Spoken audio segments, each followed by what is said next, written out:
Hello, and welcome to the final in the four-part series on the development of queer theory.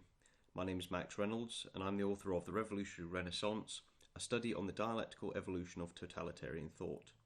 You can find more of my work at maxreynolds.com, and likewise on Rumble and my YouTube channels where I post videos such as these and have more content being added. To bring us up to the present, in Lecture 1 we started to examine some of the origins of Marxist philosophy, beginning in Hegel, and looking at the dialectical methodology and how Marx applied it to change the way that we look at concepts and our understanding of the world around us, and to read subjective aspects into all of the concepts and objects around us, and to then use this to mediate an emotional change in the people who heard the ideas of Marx and Engels.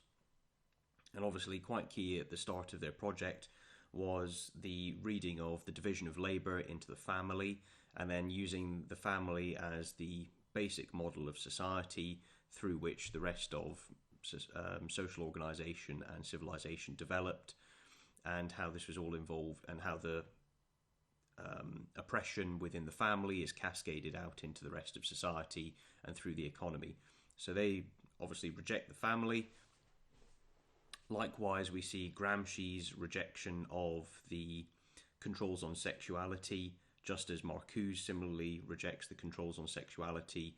Lenin, by the time many of these ideas are implemented in Russia, and Zetkin, they're realizing that the whole individual sex love thing and glass of water approach to sexuality is not doing so well for the revolution, let alone for bourgeois society. Then in Lecture 2 we began with Gramsci's philosophy of praxis. So this was moving from orthodox Marxism, we'll call it, to neo-Marxism, taking many of the developments of people like Antonio Labriola or Georgi Lukács and others, and even Marcuse's investigations at the time, and updating the way that Marxists approach their means of investigation and their means of activism in society, and the broad scope of what dialectical methodology needed to be reformed to. So it's under Gramsci that there's an immense expansion in terms of what is targeted in society. And then we move through to some of the manifestations of this, whether it was through the Soviets KGB using sexuality to go after the conservative portions of society, to subvert them. There's no need to go after the revolutionaries already, they're already on board. And then you also see similar kind of ideas emerge in the 1968 petition, which was signed by many senior neo-Marxist, and at the time post-structuralism was emerging, people like Jacques Derrida, Michel Foucault, and they were obviously signatories of it. And then finishing with Foucault's work on discourses. And so this was to apply historicism back on all of the prior Marxist and neo-Marxist developments. And so this is really bringing forth the dialectical aspect of the entire disciplinary area. So you're constantly condemning the present and what has been developed to the past, and then reiterating and beginning a new dialectical movement. The revolution is constant. The dialectical endpoint is object and process. So the endpoint of the revolution is the next revolution. It is continuous. And as part of this, by reframing everything through the context of discourses and rhetoric, Foucault can linguistically make these transformations again. Very consistent with Marx. But what it allows him to do is to then ascribe, or find a different means of ascribing, ideology to past ideas of historicism and past ideas of ideology. This had already been done by Lukács, this had already been done by Horkheimer and Adorno, and it's in one of the texts, I believe it might be his interviews, Foucault, there's a book with interviews with Foucault, and he does mention the fact that had he read Horkheimer and Adorno's work earlier in his career, it would have saved him a great deal of work and investment. So you can see how, at least between Foucault's work, particularly with the discourses and the historicism, how obviously he was influenced and had quite some similarities with the neo-Marxists of the Frankfurt School. So this is Horkheimer, Adorno, dialectic of enlightenment, negative dialectics, and so on and so forth. And obviously Foucault then applies this to sexuality, and the ideas that we see for queer theory, separating sex from sexuality, and then the rejection of the use of laws and social controls to cast things out of society, to make things illicit. This is repudiated by Foucault. So we've got these two principles of rejecting biology as the basis for sexuality, legal controls are a form of discourse, and the principle that things once illicit, these contradictions, need to be reintegrated into society. And then in part 3, which was quite comprehensive, 3 hours, and that explored the unfolding of Foucault's ideas. There wasn't, in my view, an immense amount more that was introduced in that lecture, but I believe it was effective in demonstrating how the thought is consistent, where you can see the dialectical ideas applied in new areas, and how this system tends to progress. So you have, one key idea, and this key idea is read out into many different applications, and it can pop out in very strange ways. The idea of drag, for example, subverting the sexual binary. And then we come to today's lecture. So we're really looking at the integration of all of the above. I hope it's not going to be 4 hours if we're going to go with the pyramid ascending times that all the previous lectures have had, but we'll see where we get to, and no promises because this is the longest slide deck, so we shall see. But I hope to tie everything together and to go through the implications in a bit more of a wider fashion and help you to recognize these kind of ideas, how they pop up, and then there are the real consequences in society if people abnegate their responsibility and expect others to act as the adults and to maintain the even keel of society and democracy on their behalf. I'm going to open with a small piece on ScotGov's non-binary working group. So this is going to serve as the catapult into the rest of the lecture. Part 1 is really looking at neo-Marxism and its integration into ScotGov. So we're going to look at unpacking a key term, and we're going to look at the work of Jean-Paul Sartre, go through lived experience and really what the import of that term is, and then the government's use of that term. Part 2 is then going to return to the Foucauldian discourses. So if you look at Gilbert Herdt's work, we're actually taking a bit of a step back in time, really, to a period which is fairly even with a number of, Butler and others' developments in the earlier queer theory and gender studies aspects. So we'll look at how that's integrated into either Scottish policy or the education system. And then part 3, we'll look at the dialectical reason of the state. So this is really the consequences of when you change your form from analytical reason to dialectical reason, but then tracing how this entire movement, beginning with the academy, trained teachers, activists, people in various positions in companies which are able to write and affect policy, how all of these ideas then cascade into documentation, guidance, and how that obviously has the impact on democracy and the wider state. So I'm using 2 documents here, the Gender Recognition Reform Bill and the Equal Treatment Bench Book. And then part 4 is really going to look at the implications on wider society.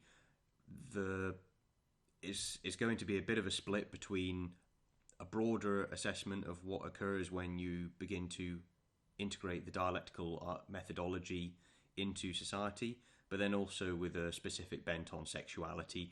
Many of the implications should be fairly obvious throughout the lectures, and many of them shouldn't necessarily be surprises, but it's useful to have them written down clearly and to show you how some of this method of thought parses out.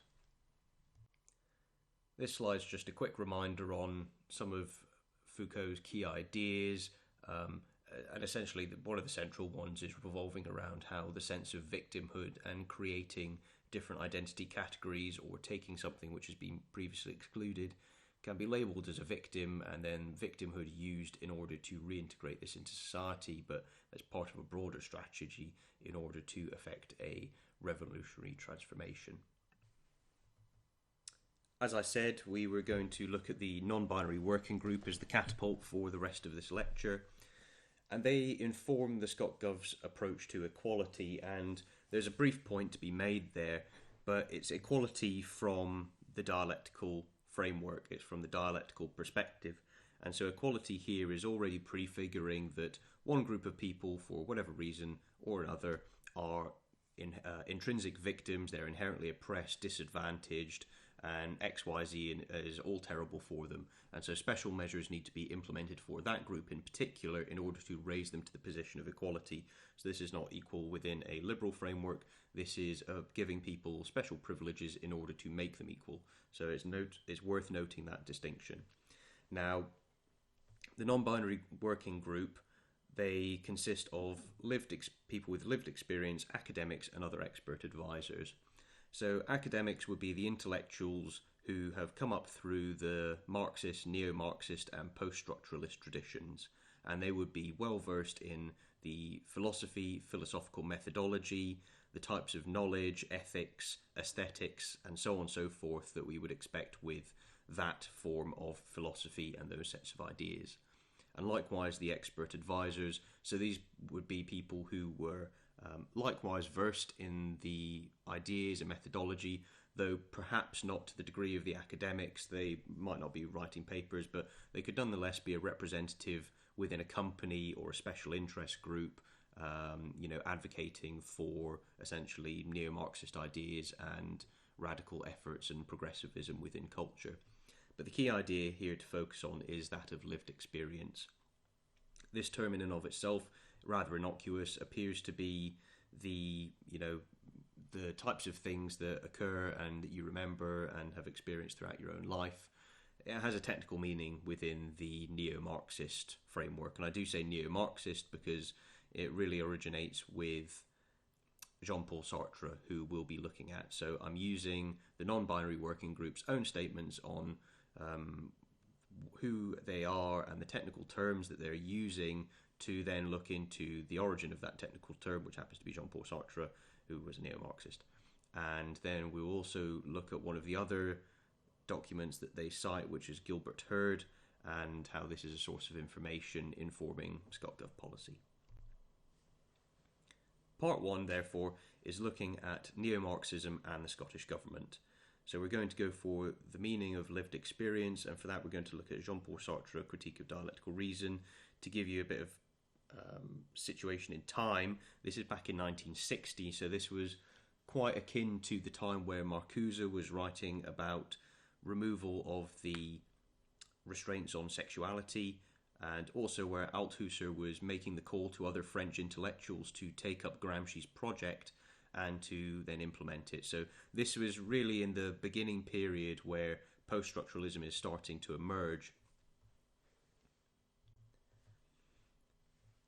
So Jean-Paul Sartre, now he's an interesting character. So he wanted to reconquer man with Marxism and stated that every anti-communist is a dog.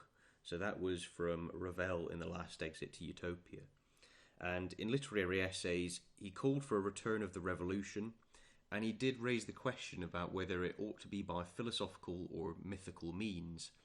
Now, Sartre himself had, in this text, or Critique of Dialectical Reason, he does mention the fact that Marxism and Hegelianism does have a mythical element, and if obviously the previous approach to revolutionary philosophy has had a mythical aspect, Sartre is here questioning whether it's worth reviving that mythical aspect or whether it requires another philosophical system. And likewise in What is Literature, Sartre stated that surrealism had been united with Marxism but was moving beyond it. And the important thing to recognise with that statement is that surrealism was a movement in, was a movement in France during the late 1950s, 60s and 70s, and it was bolting it into Marxism. And the reason that surrealism could be bolted into Marxism quite easily was because Hegel already had this notion that you move from a world through the historicist epochs from a world in which there is division into a world in which there is unity, this monism. And Marx had likewise taken this in his early philosophical manuscripts. What you find is that he rejects philosophical concepts. He denotes them as voids, but these voids are a reflection nonetheless of the material world. And so Marx's task through critique, which is the revolutionary praxis, is to undo those abstract concepts and to pose a alternative, which is the act of critiquing, which is destroying it, and then to, through the act of destroying it, you then have a new action, you can make new verbal utterances, you can conduct yourself differently, and this will allow you to represent all your actions and verbalizations and in it with a new theory, and this theory is itself demands further critique and so on the revolutionary process. But what it allows Marx on paper to achieve is to take all of the previous ideas that have previously existed and to negate them and then to posit new ones. So you can tear down all of the understanding of reality and then establish a new one completely. And that is exactly what Marx does. Indeed, I think it's on the Jewish question, which is one of the essays in The Holy Family. He describes how he and Engels are attempting to drive the Christian nations into a state of mental derangement. And so you've got this real thread of anti-realism.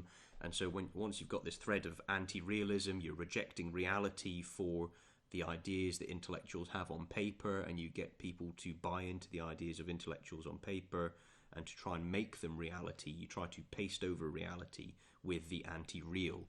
And so surrealism here bolts into that quite nicely. You see surrealism, especially in Derrida. His key work of grammatology is 7 years after this one, Critique of Dialectical Reason. And he does make use of the surrealism of Jean-Paul Sartre and Georges Bataille. And so it's the same notion of you take words and concepts that already exist and you break apart the word from the meaning. So this is where you get the division of all language into the tribalism of the leftist society, which is always progressing the revolution to the left, and then the old society, which is left behind. So language is always reforming. It's where Orwell got his notion of newspeak from. These are the origins, finds its roots in Marxism, but recapitulated under Derrida. Now, with Sartre, you already have many of the notions that you see in feminism arising and one of the ones he has is this notion of the second sex. So the first sex is man, the second sex is woman. This has within it the implication of the division of labour, the private property, the slavery, so on and so forth, yada yada. And then you also have the third sex, which is what we'll come to later under Gilbert Herdt, but which you can already recognise as being the new categorical creation through the dialectical method, which is antagonistic to man and woman, and which replaces both of them. So the idea here is where there was a third subject at the end of history, as there is in Marxism, now it's sexualizing it. But we best go on to the actual content of this slide, because I've already been talking for 5 minutes. So problem one that Sartre was pitting against previous neo-Marxist efforts was to do with Marx and Engels' materialization of Hegel's phenomenology of spirit. So in Marx's early works, his Critique of Hegel's Philosophy of Right, Economic and Philosophic Manuscripts, 1844 especially, and even to a degree in the German Ideology and the Holy Family, what was very clear was that Marx, and then later in the last two texts, German Ideology and Holy Family, and with Engels, were both making an effort to materialize Hegel's phenomenology of spirit. So this is that aspect of critique. You negate all of the prior philosophical abstractions and you replace them with new materialist equivalents. And one of the issues that was seen with this was that it wasn't sufficient, or the efforts of past revolutionaries wasn't adequate in the sense that it didn't establish the dialectical methodology as the primary form of reason that all people ought to use in their lives and throughout society.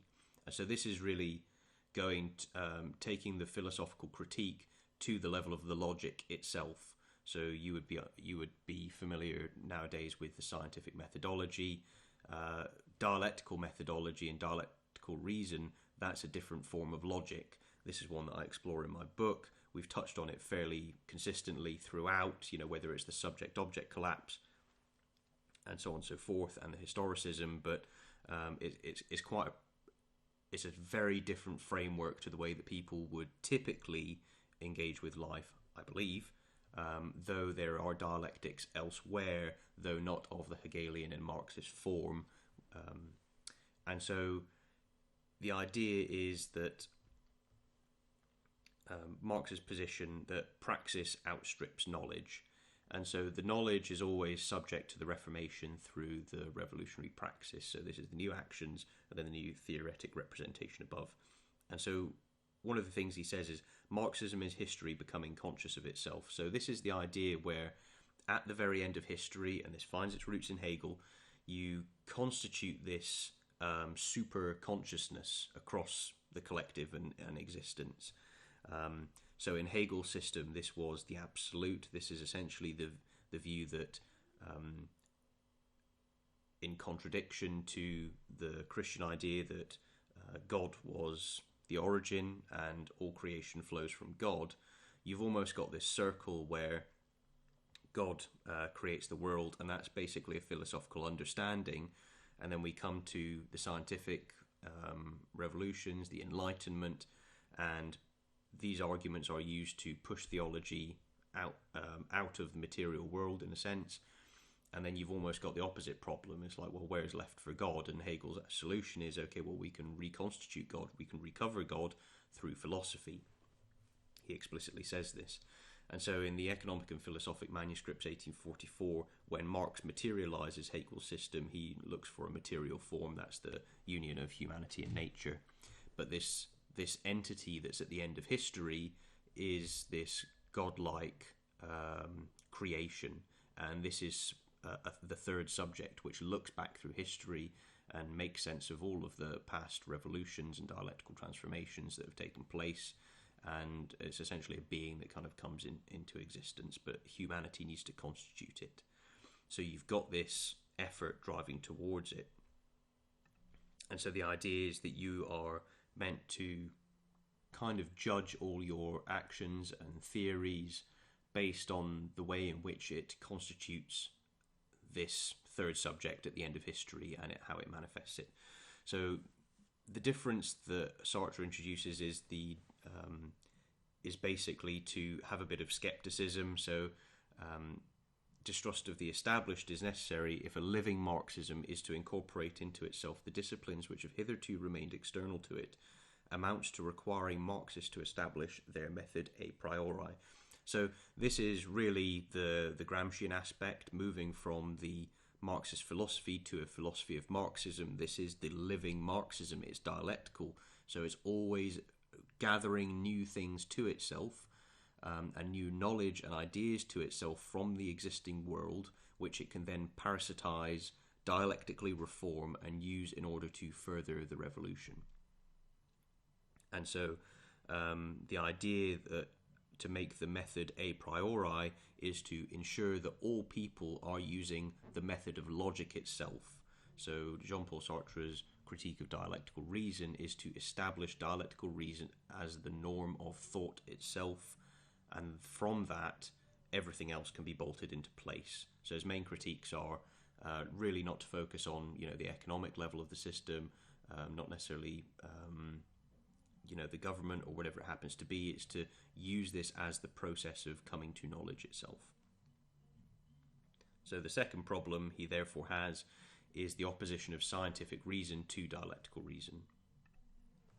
The problem that Sartre's getting at here is how scientific methodology in the present day is radically different to dialectical reason. This is a problem that Horkheimer and Adorno recognized, is that the two were really mutually exclusive, and so Sartre here can be seen as yes, taking part of Gramsci's ideas, but also building on Horkheimer and Adorno's call that there's a need to break down the logocentric religion of science, is one of the terms that they use for science. They look at and frame science as a religion itself, and so that needs to be torn down and replaced with a new dialectical entity instead.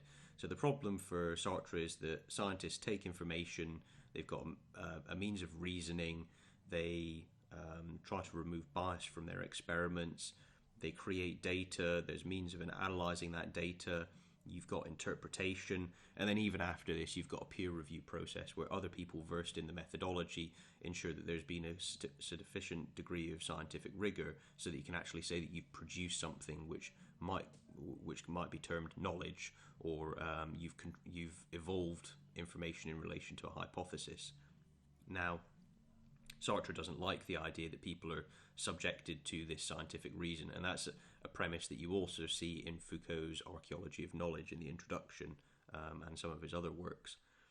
So the idea is that instead of evolving contradictions like science does by placing things into distinct categories and then trying to zone in on very precise aspects of things, instead in dialectical you've got the opposite movement, you've got the synthetic movement, which is trying to collapse the distinctions between different objects, different ideas, and then subject and object, so person and idea.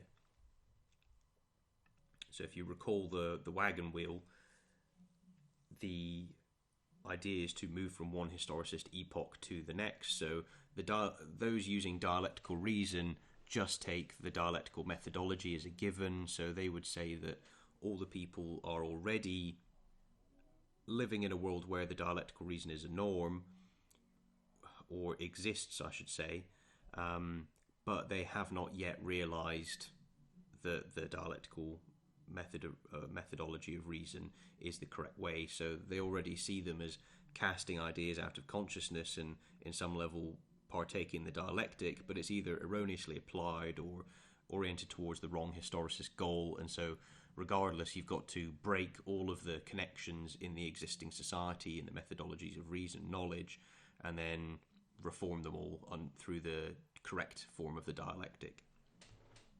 So thought is subject to the dialectic as its law, the law of being. So he's really talking about the fact that the movement of consciousness is one and the same as this dialectic, but they have the movement of consciousness oriented towards certain goals. So he reasserts Marxist monism. So that's the materialization of Hegel's absolute. Or in Marxist system, that's humanity with nature. But Sartre positions the question of truth, and this is what he's going to develop. So he's going to say, okay, well, what's the truth once this has been reformed? What happens once we situate dialectical reason correctly? But you can have a synthetic solution to both of the problems, the problem of the form of reason and then the issue of science and analytical reason being a barrier. And this is to look at Marxism as a dialectic, so it's in opposition to positivism. Positivism could be the Comtean positivism of the 1800s, but likewise it's the scientific positivism. They're not really making any distinction here, it's all just one and the same to them. It's not the dialectical form of reason.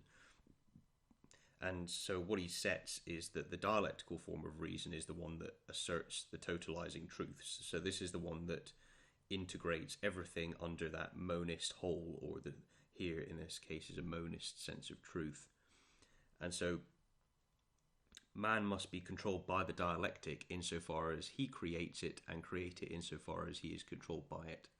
If that sounds circular to you, then you'd be correct. So you create the dialectical developments, and then the dialectical developments loop back and influence people's consciousness and changes the way that they behave. So you can see how Foucault's discourses, and in the case of Derrida when he's talking about language, how the discourse and the contents of the discourse, whether it's language, people's lived experience, so on and so forth, act back on people in order to then reconstitute the same form of consciousness. And obviously once you're in the historicist mindset, you've got the wrong form of consciousness in a certain epoch and you're trying to move into the right consciousness. So the dialectic is the law of totalization which creates several collectivities, several societies, and one history, realities, that is, which impose themselves on individuals. And the point he's trying to get at here is that instead of looking at things as if there was one monolithic dialectic that was directing all human development, as Hegel and Marx had certainly done, and as other neo-Marxist theoreticians had done, he is recognizing that you've got this erroneous manifestation of the dialectic which can get lost in this historicist eddy of analytical reason, knowledge, science, and so on and so forth. And then you have entire civilizations, societies, systems of knowledge, and so on and so forth, which are correlated with that. And you can see how that really bolts into the ideas we saw in, I think it was lecture 1, where we did get to Marcuse, and his view was, okay, well, you've got a certain society and it's sublimated up into the civilization, you desublimate and come back down. And so there's ideas here which are relatively similar, but once you try to parse the dialectic back into the way that all of society and all individuals and all human creations are manifested, then what he's recognizing is that the dialectic can spiral off into its own forms in other areas.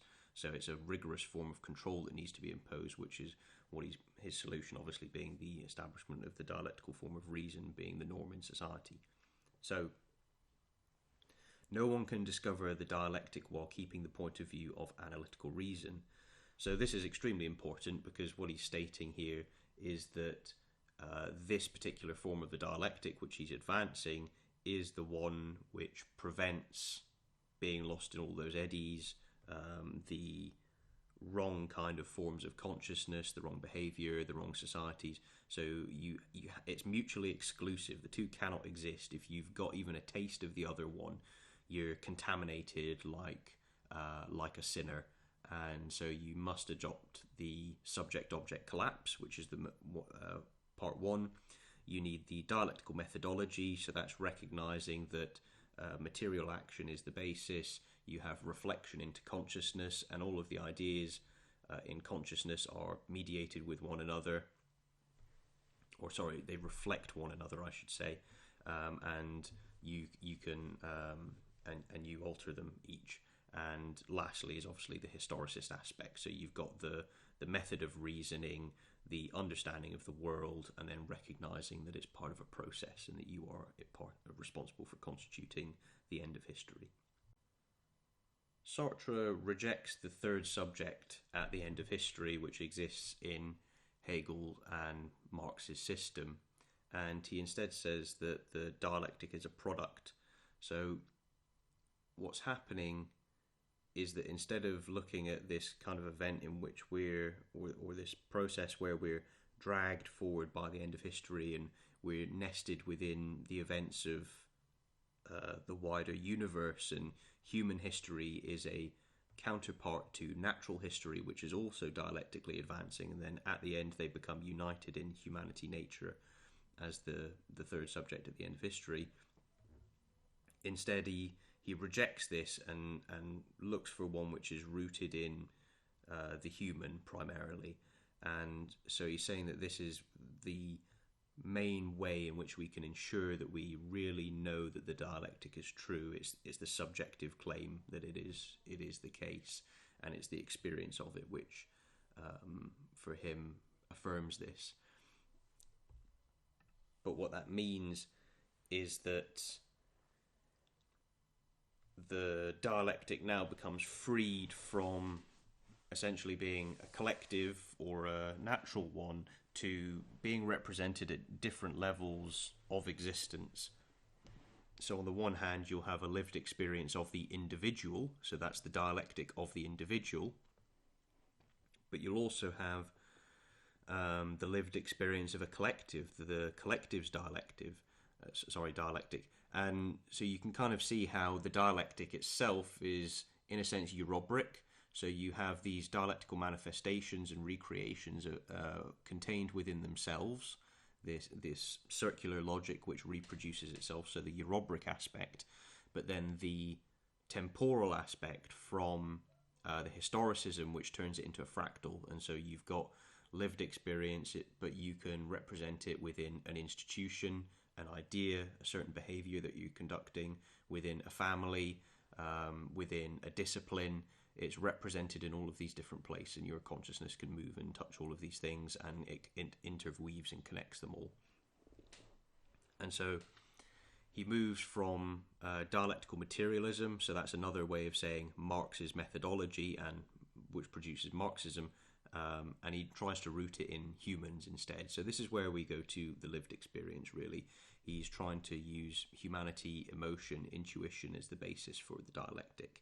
Not that this is actually drastically different from anything which Hegel and Marx have stated, because fundamentally the dialectic is that process, but he's trying to find and explore a different way in order to try and make the revolution manifest. And the contradiction he sees as having stood in the way was the emphasis on the natural dialectic at the end of history, and failing to teach the dialectic methodology widely enough, which Paulo Freire makes the centre of his system. So the purpose here is to centralise the subject in the reformation of the form and content of knowledge. And what that means is, in a sense, that if I use Foucault, then you can dialectically reform the discourse itself. So say you have a discourse about economics, and say you have a discourse about family. Well, throughout these you might have the concept, obviously, of the division of labour, but you can change the boundaries of the discourse itself. So you could crash one discourse into another, you can change its boundaries, you can dialectically reform it. So the economics is not just the production of physical goods, it's also the division of labour between scientists and between people who make art. So this is a different kind of economics, and there's a different kind of division of labour between these people. And that thesis you see arise precisely in Derrida of Grammatology in 1967. And then obviously the content itself. So the content, as we saw in Foucault's discourses, could be populated by lived experience. Here, Sartre is providing the lived experience itself. So it's the individual's dialectic and then the collective's dialectic that can provide the content of knowledge. Now, the consequence is that the dialectic therefore becomes a key part of identity and the way that you conceive of yourself, and then the way that you conduct yourself in life. And he says that, obviously in line with the historicist ideas, we need to move from contradiction to totalization, is the way he calls it. So the totalization of concrete totalizations affected by a multiplicity of totalizing individualities.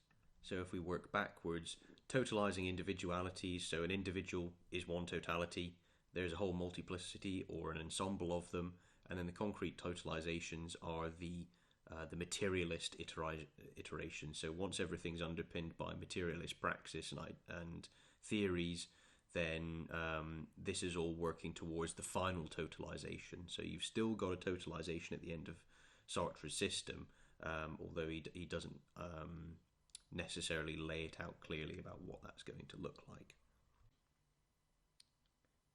So this form of dialectical reason ultimately must be embodied, and through this embodiment it's known. So it's through the use of seeing the world with the lens of the dialectic, and then understanding yourself as a dialectical being, having a dialectical consciousness. This in turn validates it as being the dialectic, and you can kind of recognize this circular aspect to the thinking. But the important thing to recognize is that with the embodiment and the necessity to always practice the dialectical form of reason, and that it's exclusive with analytical reason such as scientific thought and maintaining the subject-object distinction. So that's Aristotle's law of identities, fundamental part of philosophy for well over 2,000 years. the effect of dialectical reason is that it alters metacognition. So metacognition being the regulation of your regular cognition. So say, for example, you're going through a task, you might be looking for lectures or sources which explain many of the cultural dilemmas that we're currently facing, one of which is queer theory. And then you'll be listening to the people who are, and the different sources, and you might have various criticisms heard of it, and that might be satisfactory for one task, but if you want to get to the nuts and bolts of it, you might need to come to a different source. And so you might watch, for example, my lectures, and at least by this point, you'll recognize why we had to start with Marx and Engels in some senses in order to get to where we are now. If you were building a chair, for example, you would want to research the correct joints and things like this to mount the seat itself to the legs of the chair and the back, and so on and so forth. So your metacognition is used in the regulation of learning, and it's quite clear that the dialectical form of reason regulates the way that people think and the way that people learn and the way that what they consider is knowledge. So one of the key problems of totalitarianism is the fact that in the Marxist tradition it alters the people's metacognition, and that form of metacognition governs their actual cognition when you're in and out the world. If some piece of information comes to you, you need to think, okay, I need to see how this fits into how I behave, and likewise the way I behave is bolted into this historicist process. And so there's all this way of interweaving all of the different aspects, trying to find, to look at the academic disciplines and the knowledge, and to dialectically reform them. And that's part of the task, so it's always this habitual, you've got to parasitize whatever exists, reform it through the dialectic, make it reach towards the objectives, tear down the past, build the future, so on and so forth. And it's always looking to unify these contradictions, but to do so in a materialist fashion. And you've got the subject-object collapse.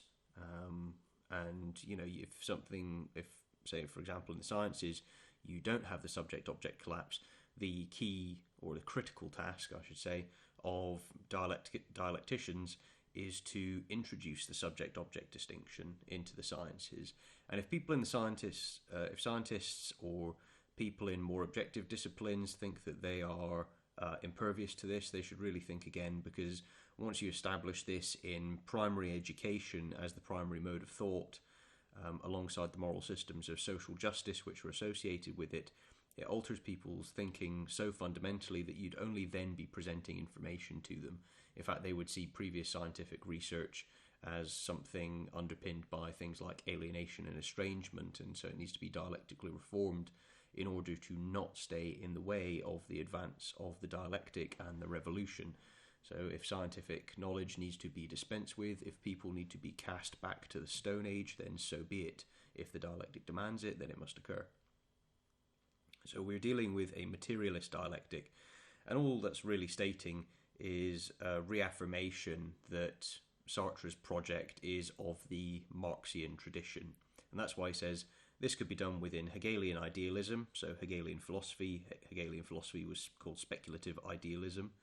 And either the dialectic is a dream, or it can be done in the real material world of Marxism. So again, that's a reference towards the mythic aspect versus the philosophic aspect.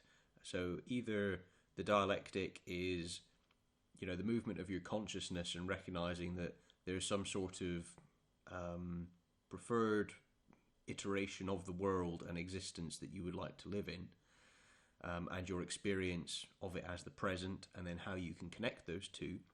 But likewise, it can also still be bolted into many of the original Marxist ideas and objectives.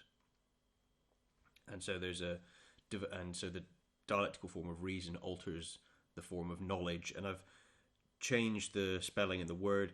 That was inspired by Paulo Freire when I was reading some of his works in the research for my book. He calls the process of knowledge formation nosiocratic, nosiocratic, Gnostic. And so the Gnostic process is, you've got this methodology and you evolve this higher knowledge through this, what's technically a speculative system, based on intuitions in the material world, but you create these new forms of knowledge, and then you map out the way the world should be, and then you try to move society into it. That's extensively from Paulo Freire's system, and Paulo Freire, incidentally, drew from Sartre. He cites Sartre in the Pedagogy of the Oppressed, I believe it is, or one of his works that was just immediately after. And so he calls it this process of, Gnostic knowledge creation. It needs to be undertaken by the collective in the process that Freire calls research. So you need to have the teacher and student, remember, who are those the two different sides of a monadological one. So you've got the two in the one, so this is two totalities in a single totality, and they together, through the dialectical process and historicism, constitute knowledge, and this constitution of knowledge in Freire's system is towards the completion of God's work, the completion of the world. And in later works he has, the second Easter, so the apotheosis of mankind. But it's the apotheosis which is self-crafted, and that's where you have the religious aspect being mated with neo-Marxism to create this religious neo-Marxism, which is a bit kind of a horrific combination of the two. And it's that framework which UNESCO have selected as the basis for global citizenship education. So if you don't know much about that, then obviously look at my book, but we will touch on it briefly later on. So there's the constitution of knowledge by the revolutionary collective. Only that which has gone through the process qualifies as knowledge. But likewise, because it's dialectical, old knowledge can be recognised at some later date to be inferior. It needs to be critiqued and then re-updated as part of the dialectical churn, the circling of the dialectical drain. So the motive force of everything is individual action. And what Sartre's appealing to here is the more Nietzschean thread that eventually gets bolted into Marxism. We saw it already through Gramsci when he was starting to make some responses to psychoanalysis. It was certainly prevalent in the Frankfurt School, where there was a considerable effort to bring psychoanalysis into Marxist and neo-Marxist theory. And so this led to, quite a number of different innovations by Horkheimer and Adorno.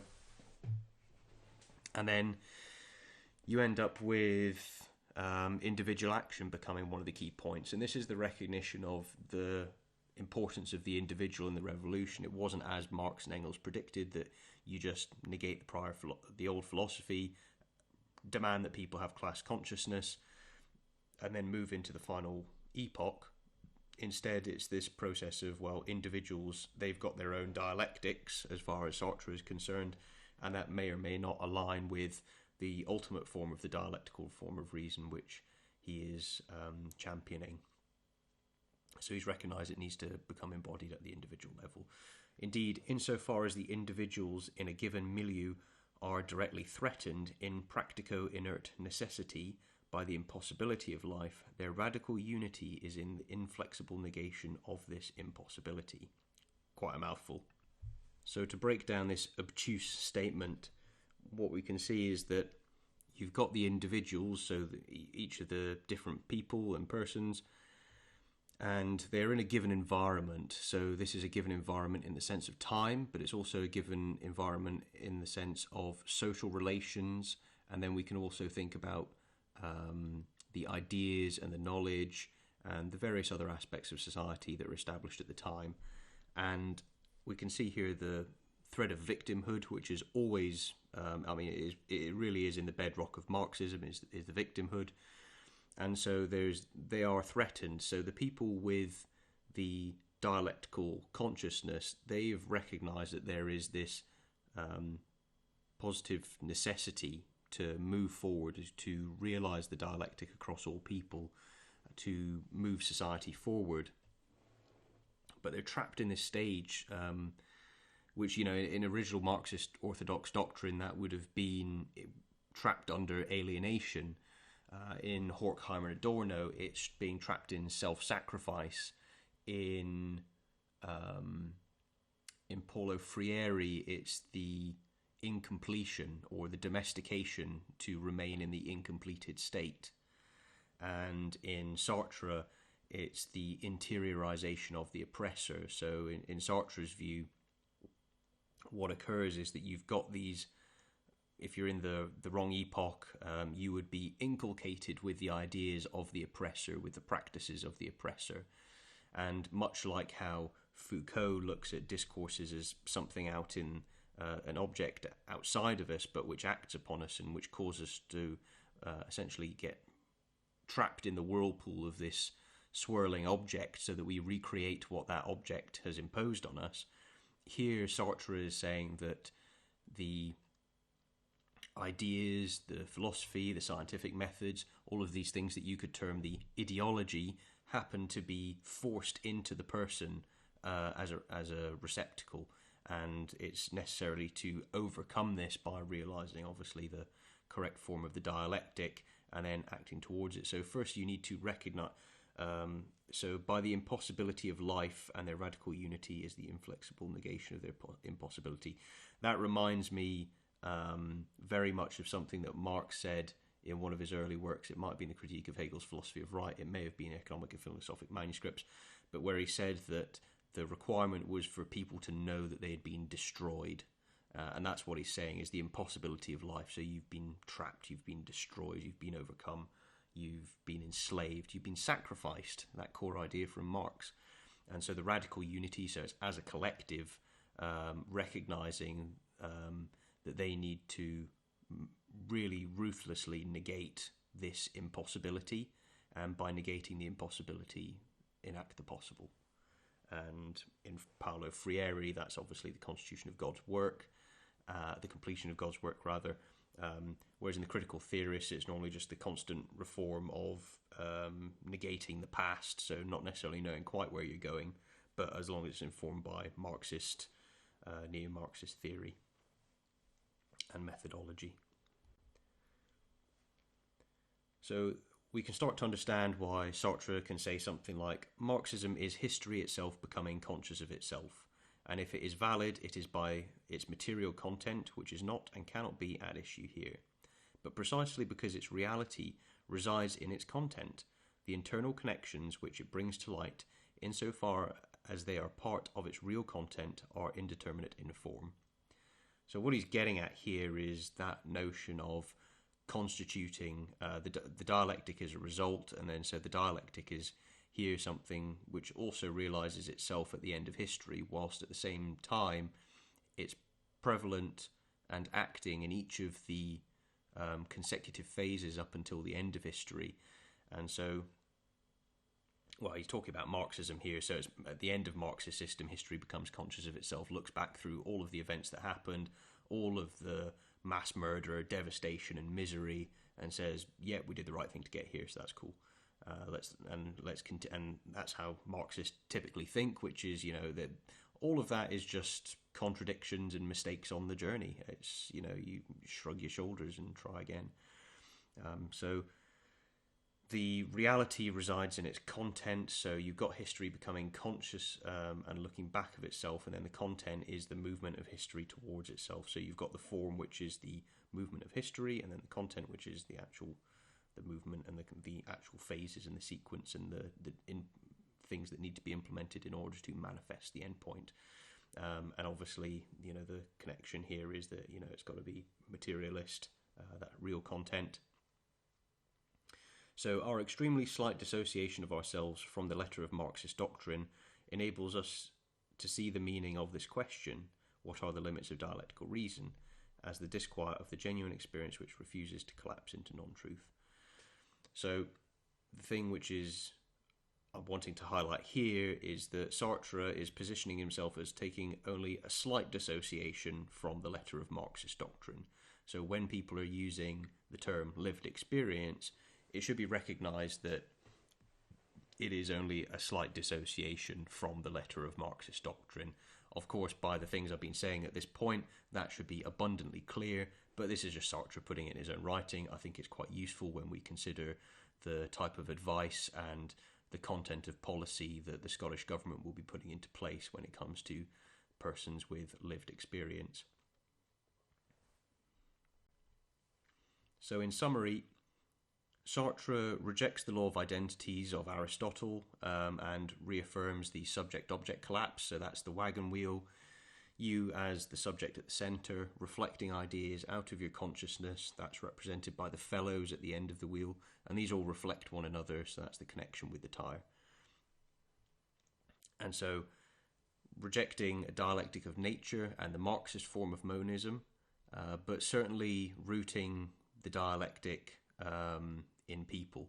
And through this, you could argue that he takes even the Gramscian side, which is the philosophy of Marxism, and you can also state that he overcomes many of the problems seen with the old, Marxist form of dialectic, because once you begin to root it at the individual level, you've then got psychology and each individual's perspective of their point in life and the society, the social relations, the practices, the ideas, everything that's around them. So you suddenly realize the Gramscian project in a way that's quite profound, because every individual does truly become the revolutionary intellectual who, from their position in society, using their specific perspective, kind of mates themselves with the dialectical form of reason and the historicist process. And through this, you have the proletariat established all throughout society, but not just in economic production. It's also throughout the academy, in the different disciplines, whether it's physicists, mathematicians, or otherwise. They will find themselves eventually cowed by lived experience. People will be, have to work out the mathematical formula of this form of oppression when you recognize that some person's got more of something than someone else. And then, of course, it's historicist, which doesn't need any reiteration, but it's still an important point. It's materialist, and that's a very important point for recognizing that it's a continuation of the Marxist project. There are questions out there about how, and debates in academic circles about how much figures such as Derrida and Foucault, being post-structuralists, are part of the Marxist, overall Marxist genealogy. And it's the materialism in Sartre which plays a strong influence on both Derrida and Foucault, which certainly connects them. I mean, you can't at this point argue that this is Marxist orthodoxy, but neither can you deny that it's an evolution of Marxism. So it's a new form of totalitarian methodology aimed towards producing a new type of totalitarianism. And this is what ScotGov has decided that they are going to make a vessel for with the non-binary working group. And then they can obviously, having created this space where dialectical individuals and academics and people with lived experience can come together and then tell the government what ought to be imposed on the rest of society through legislation and so on and so forth, because fundamentally, whilst it is lived experience, which is Sartre's model of bottom-up, there is the institutional aspect which can be used to mediate the transformation in other people's consciousness, their practices and the theories that they hold, and their verbal utterances. So the dialectic and lived experience are entwined with one another. It is the connection between the agent and their experience. So everything that your mind and life touches, you can think can be dialectically reformed. There's a way of reconceptualizing it and bolting it into this movement. And of course, the dialectic first looks at evolving contradiction. So you critique, you find all of the different diversity of ideas, the diversity of social position and the places that people occupy in what is determined to be a dominance hierarchy. And you take all of these different relations with one another and the conceptual representations of them, the conceptual representations of the people or the objects involved, and the verbal utterances, the discourses associated with them, and you critique all of these, you break them apart, and then having done so, you also possess your higher consciousness, and you make it in the image that you as an individual have discerned. although more specifically and more preferentially, you reform it in the image that the collective determines. So whilst there is an individual dialectic, there is a point where it's going to have to be integrated into the collective totality and be moved towards whatever goal happens it's to be. And ultimately in this, even though it says it's bottom up, this always comes from the academics, the people in universities who develop the new ideas. The new ideas and their subjective investigations are put into new courses. New courses are taught to teachers and other individuals who then go out into secondary and primary education and teach it to children. So it comes through as, social content, social justice content, or it can go into the private sector through HR representatives and so on and so forth, who write up the policies and then govern the way that people have to conduct themselves in the workplace.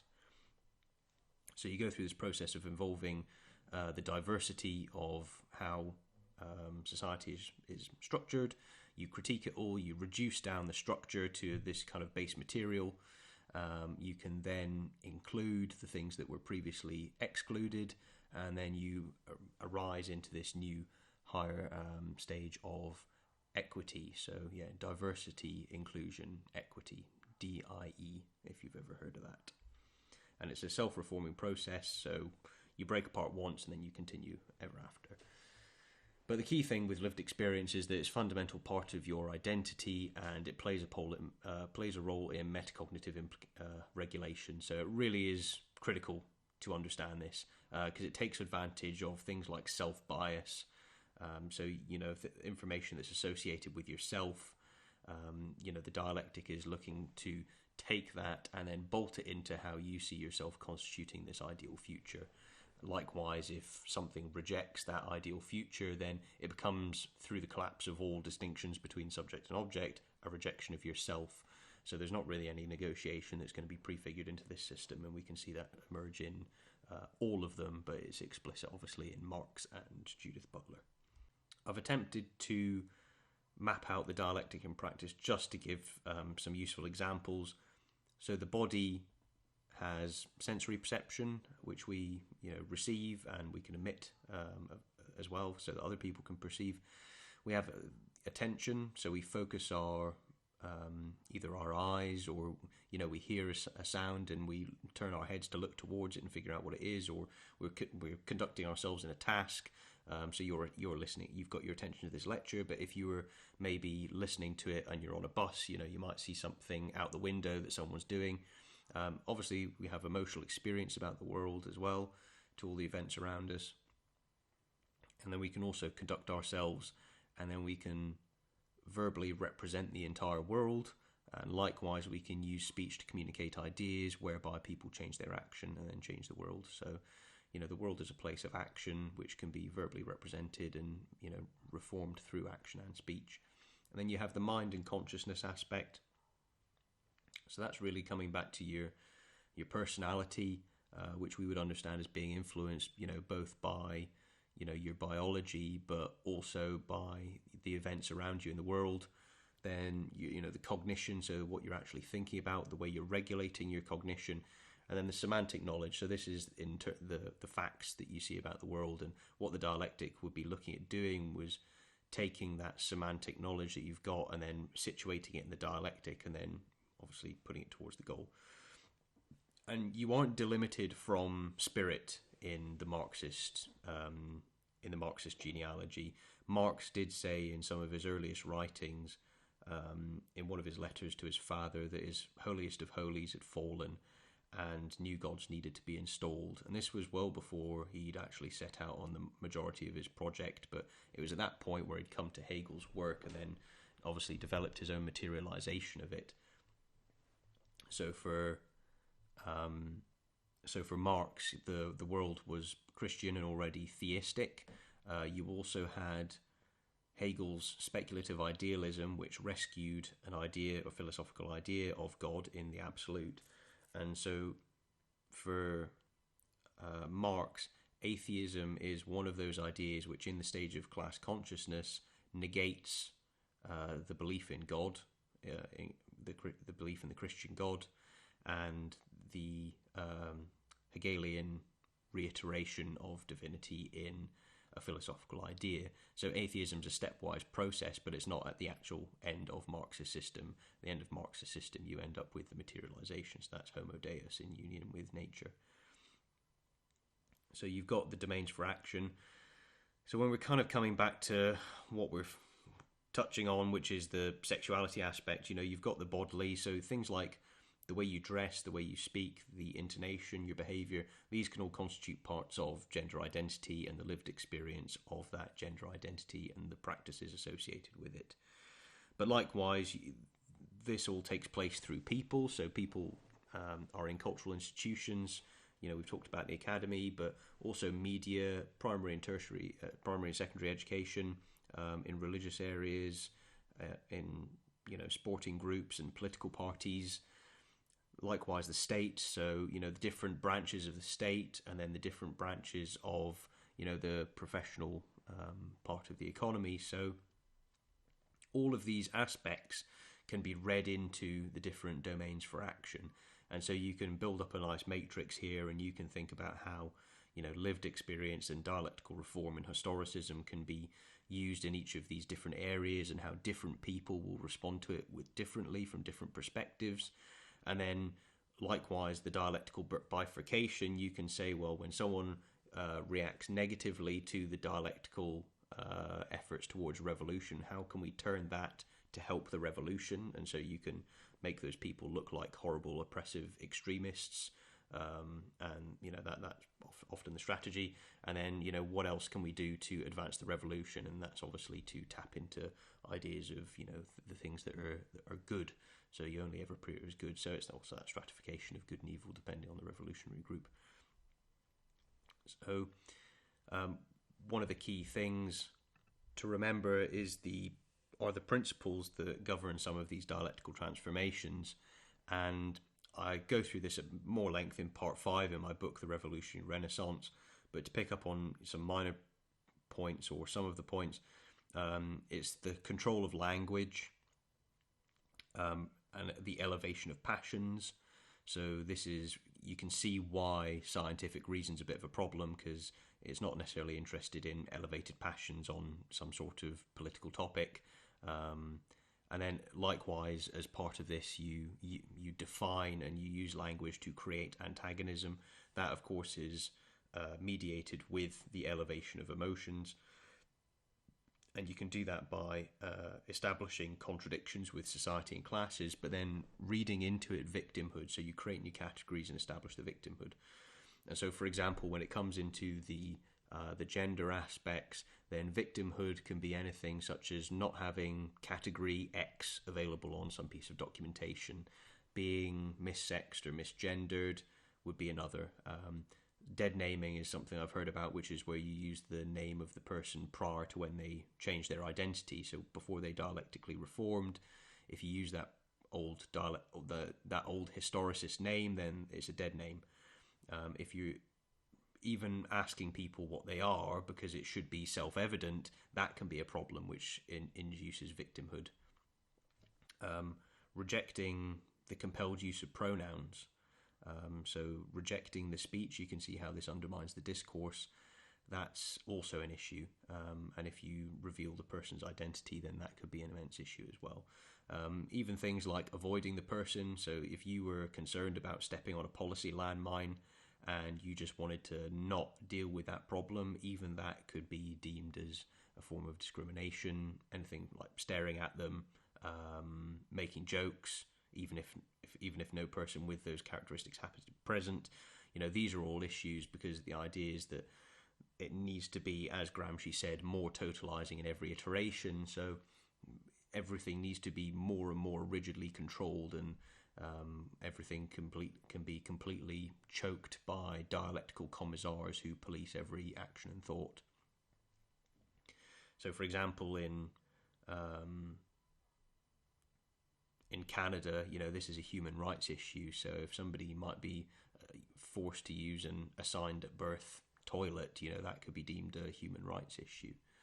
And then anyone who victimizes them, whether it's simply not by complying them, become a perpetrator, and their organization can also be held responsible. So the consequences when these ideas are implemented are quite severe, and we can see how, across different countries in the Western world who, throughout the 19th century had many intellectuals who were sympathetic to Marxism and neo-Marxism, how these ideas have kind of simmered below the surface and then started to be able to reveal themselves all across the Western world, with fairly impressive consistency and success.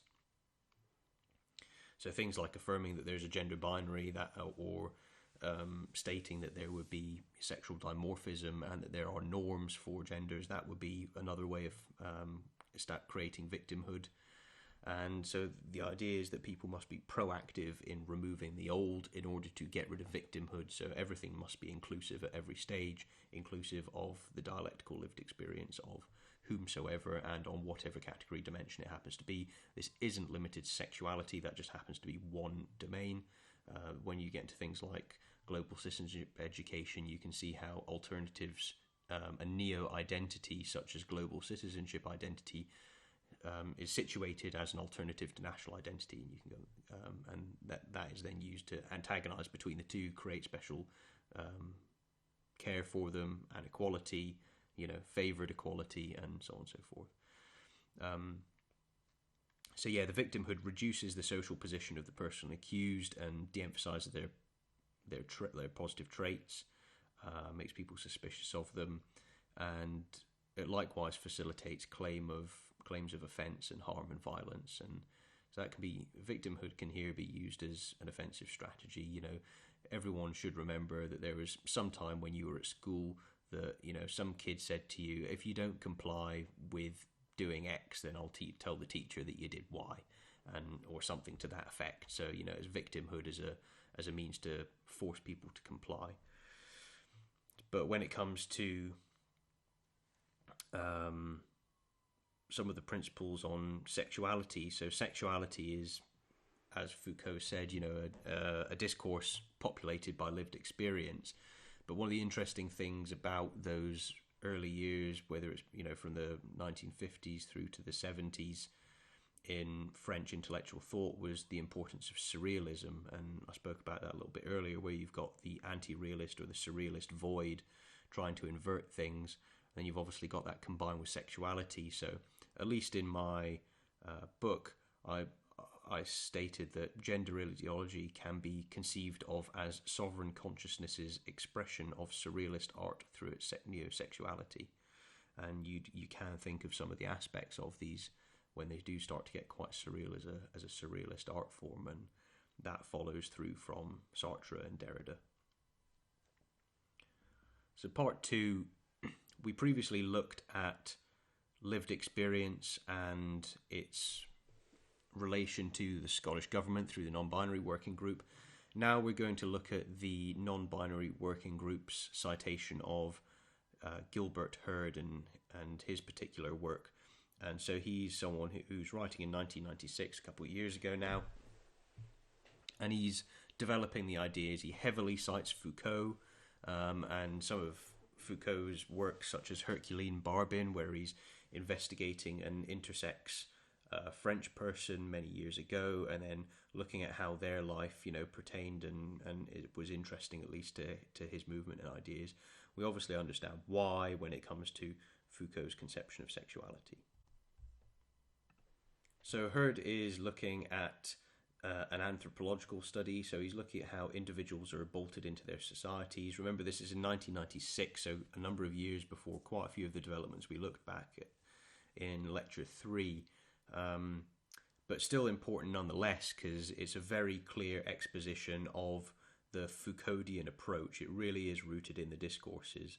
And the thing he comes out with is that a lot of the prior work has tended to marginalize third sex and or third gender categories and representation in culture and society. So here straight away, what's happening is that sexual dimorphism, so male, female, sex is the origin, sexuality is a manifestation, but ultimately finds its roots in sex. Well, this is the norm, and it's been it's the primary form of representation, but this has an effect of marginalizing. So we recognize the term marginalizing from Judith Butler's work, in which something was sent to the edges or sent out with the domain of what was accepted, but it nonetheless still existed, since it was also defined by the society which is doing this casting out. And so the dialectical effort is to invert this, and so you reintegrate the thing which was marginalized. So what we're trying to do is recognize the victimhood and then create the new categories and representations in culture and society. And so that's again reiterated in the quote. So some scholars of sexuality still cling to the modernist view that nature restricts culture, that male and female are inalienable products of biology. So again, straight from Foucault.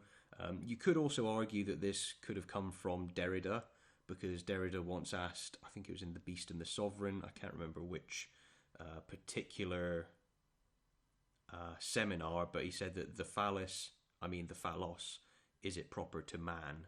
So that was Derrida questioning whether this, whether the penis and the creative potential, the power associated with it, whether that really ought to be associated with man. And this is interesting for the feminists, because if you as an alternative can attempt to possess this phallus, which is the creative source and a symbol of power, then you can castrate the males from their phallus and adopt it as females.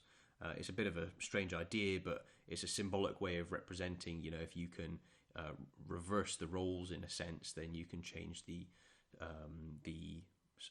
alleged sexual antagonism and oppression in society. So it could come from a Derridian root as well as a Foucauldian one. So Herdt quite clearly describes his work as a project, and he states that it's quite challenging to create this third gender, third sex category and to sustain it. But then he starts to come out with things like Darwin probably exaggerated the influence of sexual dimorphism in evolution, and if there was ever a statement which was more clear in its cretinism, then I'm not sure if it's been uttered, but that really, goes towards, without sexual dimorphism and the importance of sexuality between man and woman in its biological function, there is no life. So I don't think it's very hard to over-exaggerate these things. But he sees Foucault as key in overturning the old thought. And so the very notion of human sexual types, male and female, homosexual and heterosexual, and it's important to recognize that once you dispense with the biological origin, you also dispense with the ideas of homosexuality. So it's not just heterosexuality that's being attacked here in the transformation into the third sex, third gender. And he's very consistent in his use of the Foucauldian approach. Non-binary, of course, is the thing which isn't male or female. So it's this kind of, if you think of it as a triangle, male would be at one point and then female would be at another point, and then the third one would be over at a different point doing its own thing. So yes, he continuously refers to discourses all throughout his work. So it's and he cites Foucault and he says Foucault directly. So it is a post-structuralist and a neo-Marxist work fundamentally. So the relation of traits to sex is only lightly linked. Yep, no surprises there. And then describes norms of sexual dimorphism as moral ideology. So the idea of ideology, we'll recall, are the governing ideas and philosophy that is said to be forced onto people, and which it maintains them in oppression. And so we're starting to again see the development of the idea of ideology, but now being applied to sexuality. So Darwin, for example, was a victim of the ideology of sexual dimorphism, and Darwin didn't have the correct consciousness, the correct dialectical methodology to have the foresight to recognize that actually people's true nature is this third category that exists And so the idea is you obviously have to overcome this ideology. You need to displace the sexual hegemony by changing the culture, and then by changing the culture with new academic theoreticians in this area, you change the way that state power is used and applied in order to reconstitute people's sexuality. So that's not really any different from what we've seen here. And this is just a reminder. I think it's quite useful just to have, kind of refresh your memory with the picture. And this is the model of Foucault's discourses. So all of the material relations are reflected up into ideology previously, now discourses. Discourses can obviously have thematic contents, such as Darwin's theory of evolution. That's a theme in this system, whereas a theory would be this more the third category. And so obviously you need to reform people's practices and the way that people think of things, and then you push that back into the discourses, into people's verbal utterances, and use it to reform the way that institutions apply power in society. Herdt goes on to quote Rubin, and she says that the division of labour by sex exacerbates the biological differences between the sexes and thereby creates gender. So we're really going back to that original Marx and Engels idea of the division of labour in the family. And so there's the economic forms of production, and this would contribute to the type of gender in their view. But likewise, the fact that there is a sexual difference also contributes to the creation of different genders. And so the way if people of different sexes conduct themselves differently, this has an effect on constituting gender. So if you can obviously collapse those differences, have men act more like women, have women act more like men, then you can break the distinctions, the contradictions between those genders, and you can come up with something new. And so there's likewise the rejection of the bourgeois class, because their understanding, as Foucault has already tried to get rid of, is based on biology, so you need to separate from sex. And he quite clearly is making appeals to,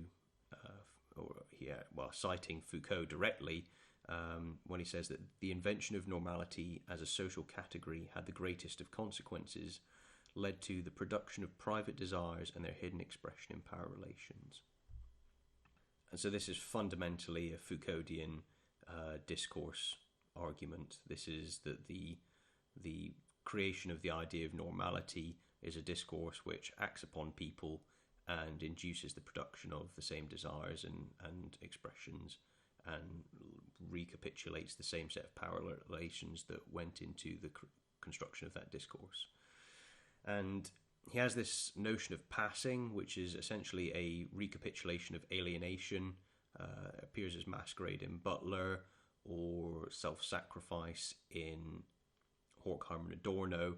So it's again all the same ideas that we would expect of this tradition. There's not, in terms of the fundamental rules which are governing the development of the ideas, there's nothing new. What you see is that each intellectual or key intellectuals at different places or in different areas, they create a linguistic transformation on the same old ideas, and it's only by really knowing the work in and out that you can trace and recognize these ideas. And I hope that this series has obviously been very useful in terms of recognizing how some of these linguistic transformations come. And it's by recognizing that the content or the meaning of the concept is fairly consistent. It might have a number of changes to integrate a particular perspective or some particular new piece of dialectical information, but ultimately it's a change in word which is bolted onto a very similar, if not the same, meaning. And so you need to have an eye for this when you're looking through dialecticians' works. So the categories create the possibilities of social relations, and that statement, so when we're thinking back to the triangle and you've got a male and a female, and then the third option, well, the third category creates new possibilities of social relations. So we can recognize that when you're changing that division of labor by sex, you're collapsing the sexes together, the way that people conduct themselves the way that people think of themselves, and then the way that people speak, and then the manifestation of society. You collapse these all together, and you negate the differences, the contradictions, and then you posit the new alternative. You end up with a system based on new social relations and a complete new outgrowth of the family, institutions, the way people speak, so on and so forth. So to uncover these hidden forms, you've got to overcome the ideology of individualism. And so this is a bit of an intro. This isn't directly bolting into Sartre's lived experience. It's a bit of a strange one. I think it's the ideology of individualism is referring to liberalism and the attempt to maintain people as individuals who are all equal and who, tend to conduct themselves in a capitalist society, can own private property, meritocracy. They're individually responsible for their action. So that's the ideology that needs to be overturned, and here sexuality is being attached to overturning that ideology. And that should remind you of what we heard about Drag Queen Story Hour. So, for example, the drag or the campy aesthetics, this is important in collapsing that division of labour by sex. It is important in collapsing the distinctions between the genders, because if you don't recognise that there's sex as an origin and all you have is the genders, then it is as simple as the way that people conduct themselves and the way that they dress is what constitutes their gender, and is sufficient to collapse together the two categories, because it's really just something which is performative. It's materialist. You conduct it in the world, and it's in view of others, but you have some autonomy over how you conduct yourself, though the way that others conduct themselves and view things influences you. So you're presently compelled by the existing power relations and the prevailing discourse, ideology, but you can obviously overcome this. And it's kind of interesting in his study because he also uses some cultural examples, one of which was the Native American Berdache. I don't know if I'm saying that right, but there's a point, or some individuals in Native American society who would be born as one sex, and then they would go through this rite, and their spirit guide might tell them that you're going to be a woman instead of a bloke, or instead of being a woman you're going to be a geezer. So you go through this process. But what was interesting when I delved into it a little bit further is he neglected to declare in his study that, this is animistic, so it's a form of religion, it's a form of mythology, often conducted with a shaman, and it included the use of psychoactive substances, things like peyote and mescaline. So this isn't something which is, you're using something which is a religious rite, potentially under the use of drugs, and then you're attempting to then use this as the bedrock for the establishment of a new norm. And it's just no. And then he also references the Bimin Kuskusmin. So this is a tribe, and then he references an autochthonous ancestor. And so the important part to recognize about that statement is he's again referring to a mythological ancestor. So you can think back to, if you look back to Greek mythology, Gaia would be that pagan deity, and it's from Gaia she gives birth to her own husband, so Uranos, and then it's together that they have the later children's like Cronus and the other deities. And so again, he's really referring to mythology as the basis. So in mythology you have these, you can have hermaphrodism. I think there was a hermaphroditic Greek god as well, even though it's partly prefigured in Gaia. And then using this as an example, Adam and Eve in Stone in 1987 was another example. And you kind of had that again with the discourse into incest as a psychoanalytic one with Butler in Gender Trouble. So you can see that these kind of things which are mythical are then being bolted into the advice and the ideas on the sexuality and the governmental policy approach to sexual dimorphism in the future. And yeah, I mean, truly incredible. And yeah. So Herdt and ScotGov. So one of the things that's great about this article is it demonstrates the direct link from Sartre to Foucault to Rubin, Butler, and to the wider queer studies literature.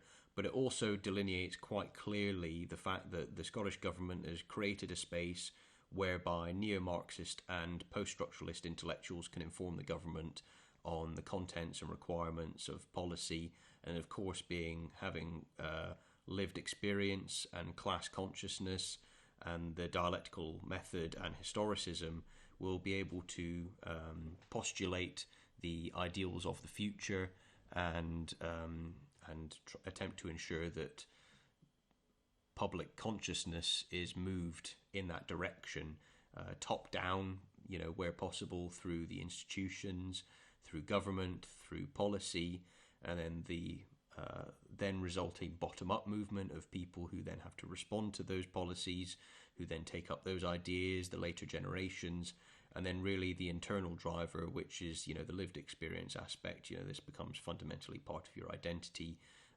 You're driving it forward is synonymous with your existence. So that's the Nietzschean part kind of coming through. So as stated, every document makes this political. So it's very clear that this isn't just... it's not just academic investigation. It's academic investigation in order to change the nature of society. It's fundamentally a project of social engineering.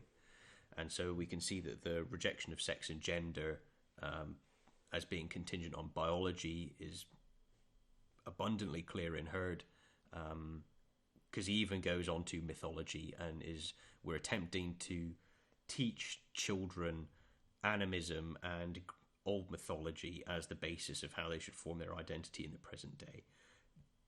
I mean, not even the ancient Greeks were teaching people that they should all be hermaphrodites. It is completely nuts. It is awful. Yeah. Part 3 is now looking at the dialectical reason of the state. So what we're going to do now is, having already established the existence of neo-Marxism and post-structuralism, which are both offshoots of the same totalitarian philosophy that gave birth to Marxism in the 20th century. Incidentally, that system claimed 90 million lives in 90 years. So it's important to trace the development of neo-Marxism and post-structuralism into the state as it is at present. And this isn't just limited to Scotland, so I'll venture into one or two other areas in England as well. So there's a piece which is looking at supporting transgender pupils in schools. This is a piece of guidance, and it makes quite clear that the language used comes from this working group on non-binary equality. So that's an important part, because we know that the non-binary working group is looking at academic developments and lived experience. So it's fundamentally this dialectical process rooted in the individual. They have an experience of all of the world around them. They dialectically reform this. One of the components of that is the very language you use to describe the world around us. And so that's the discourses and the content of the discourses, but likewise the very words themselves. And we can see that this is explicitly Sartre, Foucault, and Derrida all together. So language used, that's where it all comes from. That's the origin. And so language here is being used to drive the equality. So you create the category, and then you associate with it victimhood. You find every example of victimhood that you could ever dream up, particularly if it's subjectively generated through lived experience, and then that serves as the evidence that requires that certain state intervention and state force be applied in order that equality can be driven. So you ascribe special victim status, then you give privileges in order to negate the victimhood status and raise them up. But in reality, it is privilege by whatever characteristic it happens to be. So here we can see that you would depose the male discourse of, there being males, females, and people who are intersex, and that would likewise depose the ideas of heterosexuality, homosexuality, bisexuality. You deconstruct all of these things, and then people would opt into the new linguistic descriptions. This would be, at least from Butler's perspective, it could be described as replacing the masculine discourse, the phallocentric, compulsory heterosexuality, with a feminine discourse in which there's not compulsory heterosexuality. And then, of course, the issue here is that once you start to change the language and the meaning, you can get rid of the notion that a perversion is something that you should respond negatively to emotionally and something that you should be excluded. And of course, that reminds us that Foucault believes that children can consent, and that Foucault obviously underpins the language, the discourses, and the content of the discourses with his lived experience. And the importance here of language is its role in the social construction of consciousness. So the way that you look at the way that we use words and their meanings, it really has a significant bearing for everything in the world. Like the things I'm sure that I've said may at times have sounded quite mad, but nonetheless, the language that I'm using to convey the information is going to impart great meaning. It's going to be very significant to you. You'll have had a lot of emotional thoughts and responses throughout these different lectures, and so there's a way that at least the dialecticians look at it, which is that the language constructs consciousness, and language can be socially constituted. So if you have the right language, you can structure people's consciousness in a certain way. They conceive of themselves as a certain identity. They start to buy into they start to adopt the same practices, and then they adopt the theories, and so on and so forth. So you can use language to drive the social transformation of society. You can use language to make certain things unthinkable, and one of those things that might be made unthinkable would be the scientific method, or society as it was, there's sexual dimorphism. So anyway, coming back to the document, there's the quite a few explicit things, which again you can see coming through from the neo-Marxist and post-structuralist genealogy. So trans means sex assigned at birth. So again, this is straight away a piece of language which asserts that there is an imposition. So this thing was attributed to you at birth, whereas gender identity is, of course, the thing which you adopt later on in life. It's the freeing, it's the self-made. So it's the distinction between the imposition and the claimed and the free. And so the non-binary is the third gender. That shouldn't be a surprise. And then there's also the idea that a child can select a new name. So what we can see here is that there's a comprehensive distinction in identity. So what I was saying earlier with the dialectic is that you can use the dialectic to bifurcate the way that you want to conduct your various transformations of people's consciousness, and thereby change the form and direction of society. And so here, one of the things that's being created is that if a child is going to be able to relinquish its sex assigned at birth and to adopt its freely given, populated and constituted gender identity, albeit with the influence of the people around it in the social construction of consciousness, then there might need to be a name that goes along with that. Because if you adopt a drag dress, which would typically have been for the opposite gender, you might feel that you want to have a name which conforms with that other gender.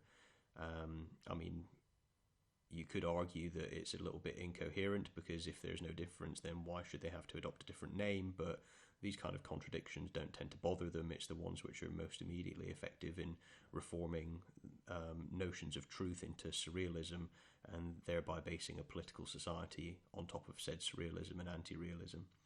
So anyway, children, of course, can select a new name. Now, the implicit thing here, which is important to recognise, is the child consenting. So this is the child having neo-Rousseauism. So Rousseau, important philosopher in social contract theory, he was one of the key figures in leftism before Marx. Hegel was writing in response to Rousseau. Marx was taking some of Rousseau's ideas and bolting it into Hegel's system. That's why the sovereign is collective in Marxism. That comes from a union of Hegel's prints and from Rousseau's social compact collective. And so here what you're having is a neo-Rousseauism. So it's being able to opt out of other dimensions rather than just the society. You can opt out of the form of knowledge as it exists at the present. So that's back to Sartre. It's opting out of the discourses and the language used at the time. So that's Foucault and Derrida. And then obviously between all of them, the methods of cognition and things like that, or the existing form of pedagogy within the school systems. That would be free area. So you can opt out of all of these things. And neo-Rousseauism, opting into new things. Likewise, this has been now brought down to the individual level of lived experience. So you can opt out of your existing identity and then simply constitute a new identity, which the state has provided the vessel and the space for. So the state comes in, says, okay, this is how we conceive gender identity versus sex nowadays. If you're going to, you're either going to be the sexual dimorphism, in which case you get here all these things are labeled to you, or you can be way free, do all this kind of, all these new wonderful things with gender identity. Doesn't that look great and fantastic? And of course, all the 4-year-olds at this point can, they don't really represent the import of those ideas for the future, but get them young. So at this point, you create the neo identity. You create the space for it, and then you implicitly assert that the child is compos mentis and can opt into it with full consciousness of the various consequences later on in life. And so it's actually prefigured there that the children can consent, and that they can consent on topics regarding their sexuality and their name. And so this can be obviously done out with the family. So others' denial of this change in identity is the same as harm. So again, we're seeing the same ideas of victimhood and violence and oppression that can be claimed, and that can include using the wrong pronouns and names. So we can see how the language which is being used to drive the equality, which thereby constitutes the space in which there can be a new category and a new name associated with it. Any denial of that, like I said, the denial of the endpoint of the dialectic becomes synonymous with the denial of the person's being and essence. And so that's why you can say, well, the young person has the right to know the outcome of the investigation. Back when I was at school, and that wasn't too long ago, it was at least it would have to be something quite serious that went through a whole investigation.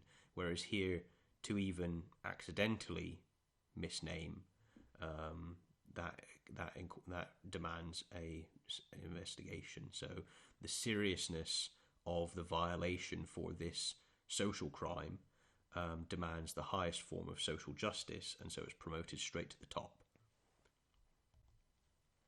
So again, we come to quite an interesting point, I thought, which was a category confusion. So this was positioning the family as broader than just the parents in the immediate family. It's not, and it wasn't parents and extended family. It included state representatives of carers and legal guardians. I thought that was important to note. In some people's cases, it's obviously, if someone's an orphan, then the carer and the legal guardian is going to be their family. So you could argue that, but in terms of it being the general, then that's not the case, because the issue here is that the state is positioning itself as the family. and this is a theme which is quite common in Marxist philosophy, which is once you have the idea that the father enslaves the wife and the children, you want to attempt to break up that relationship. So it's the state and the ideology which become the family, replacing the biological. And that's actually quite deeply prefigured within the system once you separate from sex. You're breaking the connection of sexuality and sex. Why not break the connection with the parents as well and replace it with the thing which mediates the social construction of consciousness? So then we come to child protection issues, and there's really a lackadaisical approach. It's bring the parents in to this discussion at as early a point as possible would be helpful. Not mandatory, would be helpful. Consider what with a young person, when and how they would wish their parents / carers to be brought into the discussions about this. So again, this is the notion that the child sets the terms, the child consents, the child is in control of the sexuality and the process of the reform of their identity with the aid of the state. So the Gender Recognition Reform Scotland Bill, this was an interesting one. Doesn't mention sex, obviously doesn't feel that it's important. I wonder why. Gender is acquired, so again, we're coming to many of the same premises that we see throughout all the neo-Marxist and post-structuralist literature. Gender is not intrinsic, it's not contingent on sex, it's something that you freely adopt. What was interesting is that gender dysphoria as a term was repealed. So this is moving away from medicalization, and so what you're trying to do is you're removing the analytical form of knowledge as being a source of contradiction, and through undoing this you can institute inclusivity as a dialectical process. So you start your inclusivity of this thing and then the next thing and so on and so forth. And that's why self-ID is important, and that's the real Derridian aspect. So once you separate a word from its meaning and then you attach the word to the meaning, which is given by lived experience, then anyone who identifies themselves as whatever can self-identify. So, for example, if somebody chooses to use the word woman or man, whilst they're speaking from a dialectical standpoint, they're just using a label which they've decided to self-adopt. The meaning is, themselves and their adoption of that word. There's not an external, biologically rooted category which can stand up to them and which rejects them as far as they see things. You just use language as you fancy. And so there was one last part, which was gender recognition certificate could be granted provided the application is at least 16. Of course, if it's on the date where you're 16, then the 3-month run-up period would feasibly begin in 15 years and 9 months. So yeah, just a couple issues there, but really that lowering it below 16, I don't think we'd be surprised at this point. And then what was also interesting was a summary of the responses to the consultation, and the one that really stood out to me was neurodevelopment is stated to be a discourse. Now, we obviously know exactly what that means. The whole development since Sartre is looking at removing the analytical reason, and obviously from Foucault is establishing new forms of discourse. So neurodevelopment, psychiatry, psychology, the scientific methodology, rooting in biology, these are all just discourses. It's just the way we speak about things. They're just verbal praxes, which suggests that the brain is not fully developed until the age of 25. So some dimwit with God knows what gender studies degree has decided that all of the scientific developments since ancient Greece in philosophy, scientific methodology, various methods of induction and testing things, data analysis, these only suggest that the brain is not fully developed until the age of 25. Just a suggestion. Now, of course, if you get rid of this discourse, then what does that imply for development? How early exactly can people develop? How early can they make these decisions? How early can they consent? I mean, if all these different categories are really discourses, could you argue that age itself is a discourse? What if I decide to identify that I'm older or younger? I mean, presumably under the existing discourses, if I was a man, and at the age of, then I might be able to change my gender and collect my pension. A number of years ago, at least in the UK, that would have been true when men could collect their pension at 65 and women at 60. If I was a man and I was 60 years old or anything under 65, I could perhaps simply have identified as a woman and collected my pension.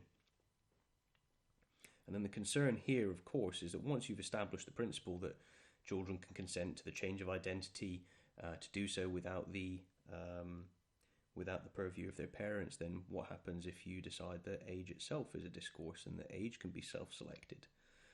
These types of disturbing questions all come to the surface and come to the fore when the dialectical method starts to be used and you start to destroy established concepts and you start to destroy the method of scientific investigation inquiry, which establishes these concepts which have been vital for us to function as individuals.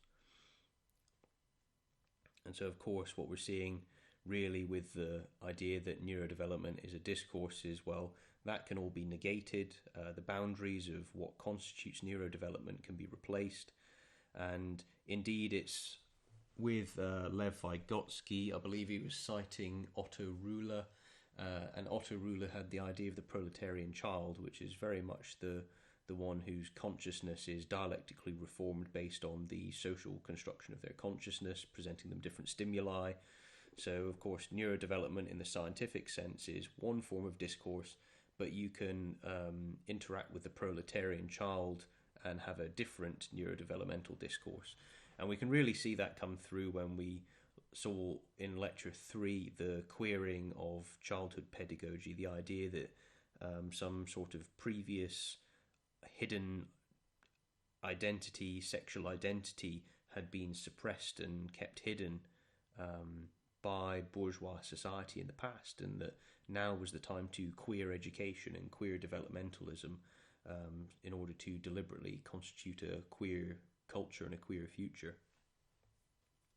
So the bill's going through, even though the majority of people reject it. So, that's a very, familiar with the Marxist tradition, shouldn't be surprised. And so people rejected the removal of the medical aspect, also the reduction of having to live under the gender, the age reduction, and people were expecting more negative outcomes. And yes, once you start to root your ideas and social transformation on totalitarian ideology, which cares not for the people who are ground in the dialectical mill as it advances, yes, there are going to be more negative outcomes. There are going to be many medical tragedies based on this. And of course, the individuals who put that forward and implement it are individually responsible for those outcomes.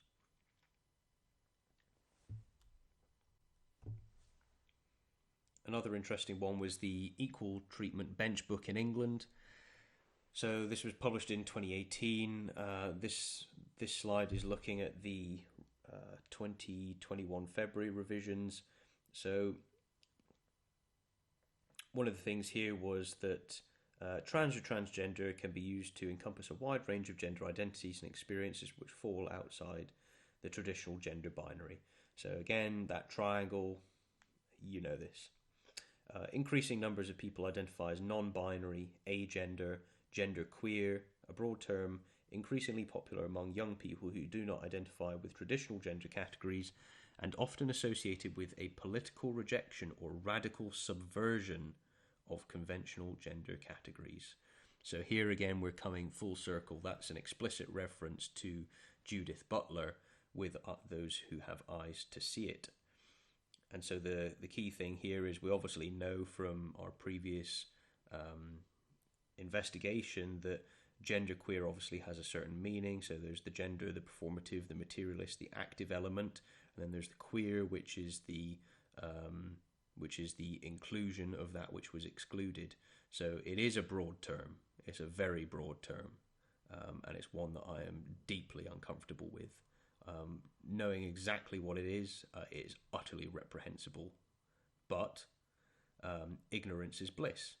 And so obviously if you are a judge who is looking at the equal treatment bench book, you don't necessarily need to know the technicalities behind the term genderqueer. You don't necessarily need to understand the dialectical form of reason which has been used to constitute these ideas. You don't necessarily need to know that you are having a hand in the establishment of totalitarianism in a Western state in the 21st century.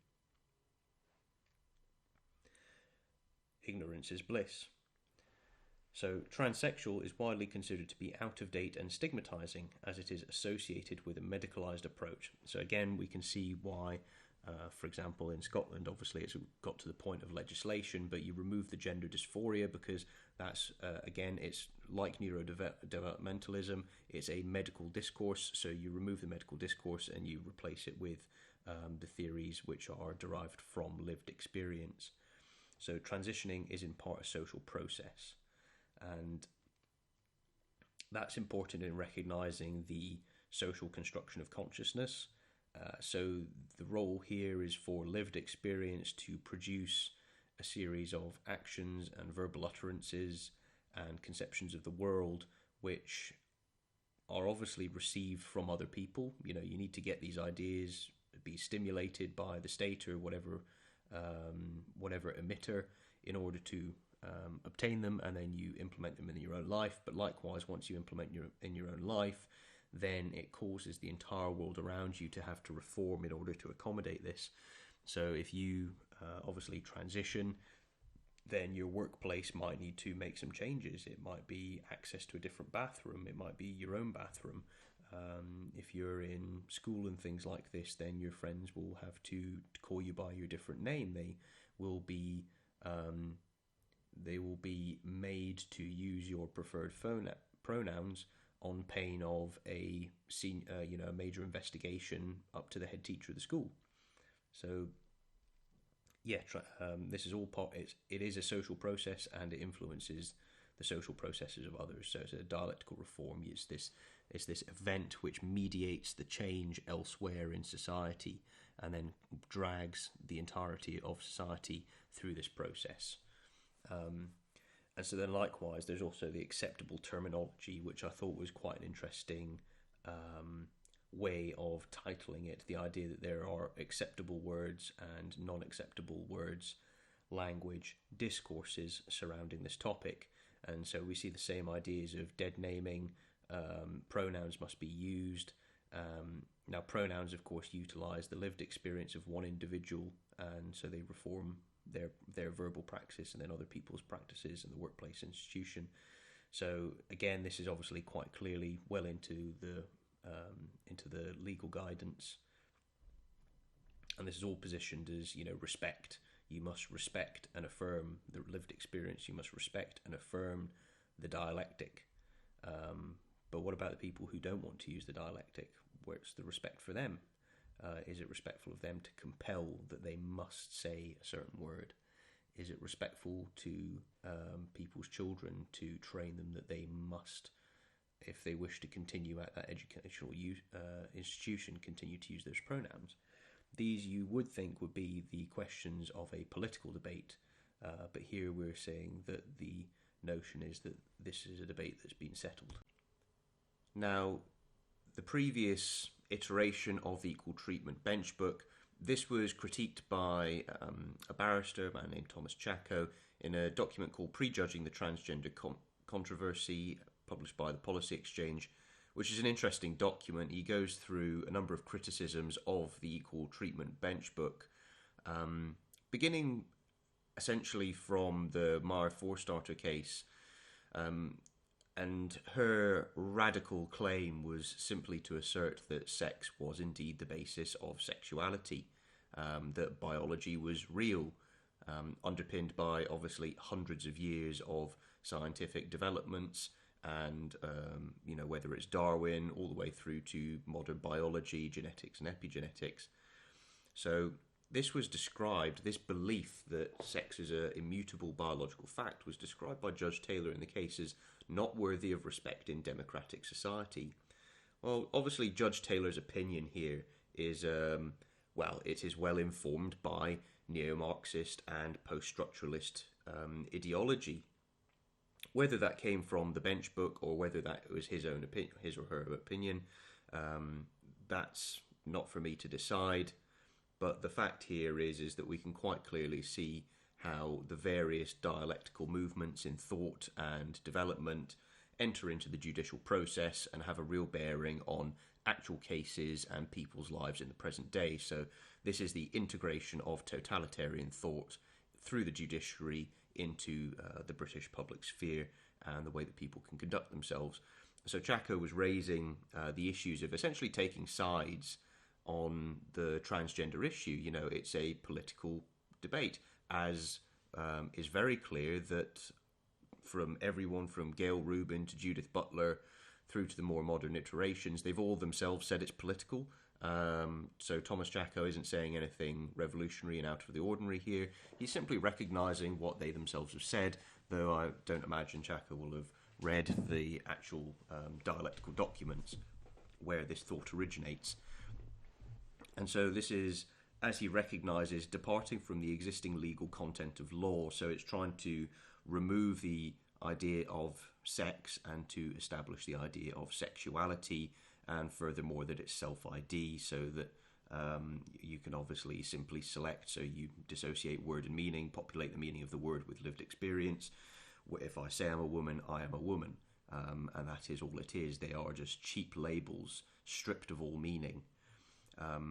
But he also raises issues of lack of transparency on who's writing this particular piece of guidance, who's consulted, where's the balance, and that's really what I'd question. If in some of this writing I would expect more even-handedness. This is speaking as a scientist. I'd expect some sort of critical thought would have been engaged in the process of writing the equal treatment bench book rather than just advocacy. And so when it comes to the 2022 guidance, which is simply a new revision based on ultimately the original 2018 document and some of the 2021 February guidance, we see the following: using acceptable terminology avoids offending parties and witnesses and gives them confidence that they will receive a fair hearing. So again, acceptable terminology. There is specific language which must be used, and this is the language which avoids the inherent and intrinsic victimhood which is suffered by the people of the third category. So of course you've got people who would have gender dysphoria, they need help and support, and then likewise you have the dialecticians who are using this and co-opting it as part of their political process of reforming society and people's consciousness. And so you emphasise the victimhood aspect, and in order to have a fair hearing there must be the lack of victimhood, and the lack of victimhood is demonstrated by the linguistic conformance to the dialectical theories. So at this point, in order for the judiciary to be seen as essentially, fair is the word they use. In order for it to be fair, then the correct language needs to be used. Now, fairness as a principle completely underpins the idea of social justice. But social justice and the idea of fair is in the eye of the beholder. And you then start to see more of these dialectical transformations, likewise the explicit rejection of sexual dimorphism, when we see that the term homosexual is outdated and may be found. The term has been fine for donkey's years, but now all of a sudden, and seemingly outside of political discourse, and that this was a settled issue within British society, that homosexual is now outdated and may be found offensive. Well, who knew? I suppose it must have been instructed by the academics with lived experience. That seems to me the only place where it could come from. But note the subtle repudiation of sexual dimorphism. Homosexual is also attached to the idea of heterosexual because it's rooted in sex. So once you get rid of one, you start the slow dialectical march to the complete abolition of heterosexuality, and thereby replacing the entire limits of acceptable terminology within the judicial system, so that everything must be couched and defined through the lens of gender and whatever else happens to pop up. And so the idea of victimhood is, of course, it was quite interesting to see the emphasis on this grow between the two. So the idea is, obviously the more victimhood, the more suffering, the more oppressed the favoured dialectical group are, then the more needs to be done in order to raise them up. And so 99% of those surveyed said they had the experience of transphobia on social media. So again here, there's no definition of transphobia. And so what you're relying on is the subjective judgment of people on what transphobia is. But there's nothing preventing transphobia necessarily being something such as somebody said something that made me feel bad, and I'm going to label this as transphobia. It's fear of me. Where, what is the actual objective nature of this? Naturally, being dialecticians, we're not actually going to have objective content. It's going to be subjective content. Furthermore, that subjective content is likely to be bolted into the realization of goals. And it's obviously going to be parallel to people who have gender dysphoria, who do experience abuse. Obviously not ideal, but social media is where people go to spout whatever their opinions are, and you're going to get the dregs as well as the best. So when it comes to gender critical, is a phrase which, broadly speaking, refers to a belief that sex is immutable and binary, and that people cannot transition. Clearly, the Equal Treatment Bench Book takes no sides on this matter. So this is interesting. This is the bifurcation of the dialectic in action. You'll see above that the acceptable terminology avoids offence, is respectful, implies the social validation of a fair hearing, whereas gender critical, okay, now we're touching on something negative. These things which don't immediately mindlessly bow over to gender, these are now the critical ones. They're the ones who are harsh. They, the people who are continuing to ascribe to the same set of principles and descriptions which have served for the entirety of human history up until 10 minutes ago, these are the ones who are gender critical. How unreasonable they are. And clearly, the Equal Treatment Bench Book takes no sides on this matter. Clearly. Not after having defined acceptable terminology in favour of a political doctrine, not after initiating the process of removing the terminology homosexual, and eventually this will be followed by heterosexual, because those are associated with the sexual dimorphism and the binary, and then also establishing the counterposing position in which to not adopt the dialectical position is to be gender critical. So that's the negative. Yeah, clearly the Equal Treatment Bench Book takes no sides on this matter. Clearly, in my view, this is a complete deceit. This is an outright deceit. You couldn't pen that sentence after writing the rest of the this part of the guidance. It would be, I would have to be completely intellectually bankrupt or devoid of integrity to have written such a statement after sneakily situating the language so that it must be used in one sense, and so that negative terminology must be associated with people who politically disagree with me, to then say that they're not taking sides. No, it is the taking of sides through the judiciary, but simply in the process saying that we're not taking sides. So this is very useful for demonstrating precisely how the totalitarians, especially of the Marxist tradition, operate.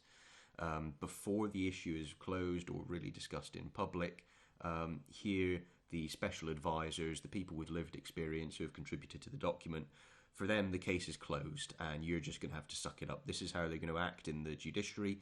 So this forces people to take an active interest and an active effort in overturning the practices recommended in the Equal Treatment Bench Book, because now it's permeated by social justice. You're mediating the judgment process with certain political thought, and as Chaco noted, there's not transparency in who's delineating this I know who's delineating this thought. It's people with lived experience, and it's people of the Marxist tradition. But likewise, you can also see this notion of non-negotiation, which we saw in Butler, coming through. It's not the fact that there should even be a discussion. Clearly, the advice wasn't taken on board between the revisions. Instead, it's gone and continued the same way. But the idea is, obviously, if you refuse negotiation, you simply impose top-down through the institutions. So this is very, very typical, be it Marxist or Gramscian. It's really on the fundamentals. And then, of course, people need to be addressed correctly. So there's appropriate titles. So again, using the pronouns is therefore part of this process of not offending people, and therefore reflects on whether the judiciary is conducting itself in such a fashion where it could be deemed to have conducted a fair hearing and avoided offensiveness, and so on and so forth. So yeah, again, I think it's quite clear to recognise that we can see how the dialectical developments work their way into the judiciary and then change the political and legislative life of the country. So in summary, we've really gone through how the neo-Marxist and post-structuralist theories can be worked into the wider society. So beginning in academia, teaching teachers who go into primary and secondary education, people who go into HR, people who go on to become legislators and workers in the judiciary. And then what you have is a sequence of ideas which have very technical terms associated with them, worked into the existing legislation policies, but obviously without an extensive understanding of dialectical philosophy and the methodology by which it progresses and the definitions behind its technical terminology, it's impossible for the person to see this. So you can have the High Court and even the Supreme Court in England enacting revolutionary philosophy without even being aware of it. And that is how insidious this is. This is also why we're at risk of the establishment of totalitarianism. Sexuality is just one particular outcropping of it. There's plenty more. Obviously, those are covered in my book. So it's social justice which connects some of these different groupings. So that's things like critical race theory, anti-racist practice in schools. So again, that's the deconstruction. Anti-racist is not anti-racism as you would typically think of it, which is not being racist to anyone, treating everyone equally as individuals. Anti-racist is actually a specific praxis where you're having to undo the historical crimes of a certain collective and then re-establish the primacy of different collectives. And you can go into the critical race theory literature and you can see that they make explicit arguments that you need to have people with the right race and the right consciousness in the correct place to make legislation, and the people of the wrong race and the wrong consciousness are not to be favoured in that legislation. So that's explicitly a reinvention of apartheid and Jim Crow era social controls. So that's covered in part 2 of my book. Global citizenship, that's covered in part 4 of my book. And that's looking at the educational pedagogy, the identity, the morality and the culture that come with it. And then lastly, I also posited dialectical environmentalism. So this is the combination of neo-Marxism and environmental politics. Not my words, that's the words of Judith Butler. So that's in part 5 as well. So you can obviously see how social justice of the dialectical variety connects quite a number of areas.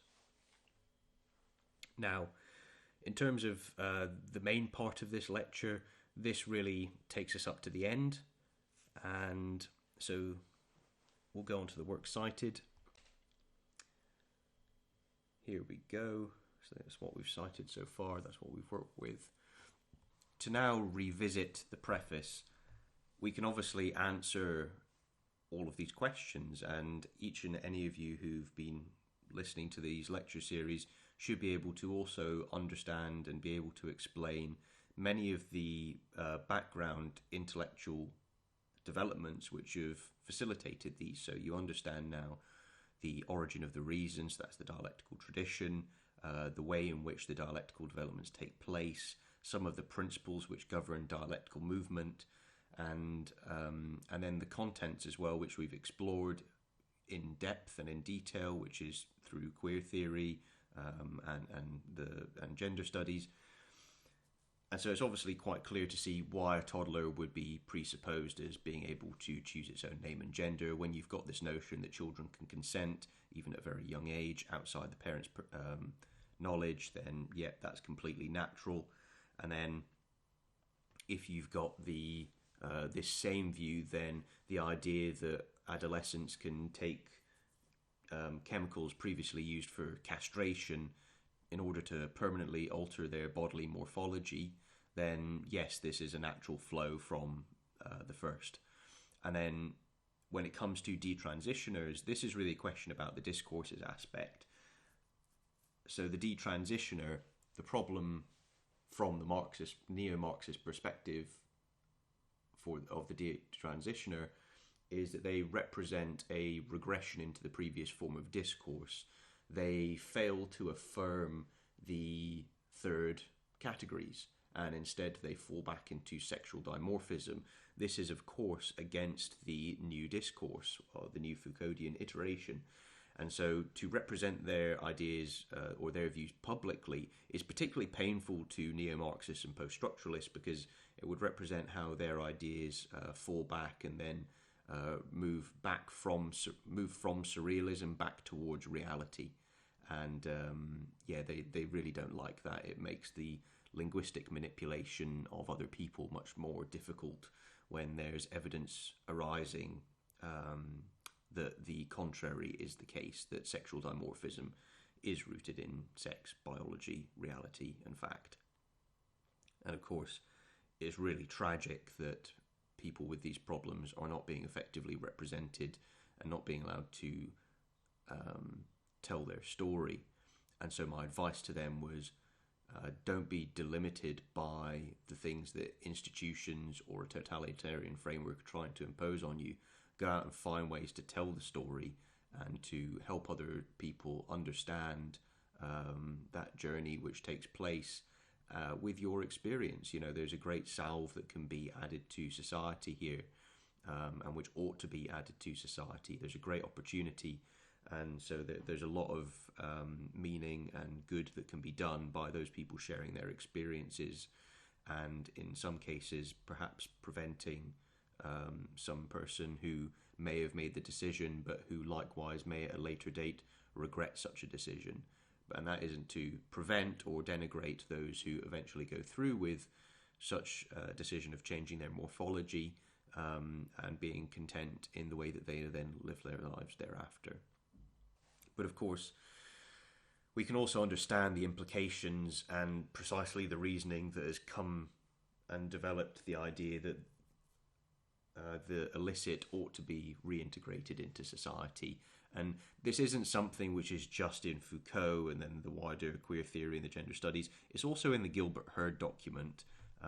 So there's these ideas of, and he doesn't explicitly say that the sexually illicit ought to be integrated in society, but whilst at the same time his document is making reference to other cultures, it's an anthropological study, and how their views of sexuality were conducted. And he does talk about Sambia men and how they inseminate the young boys, because within that tribe, with their primitive view, they believe that that process of insemination is what helps bring them to adulthood.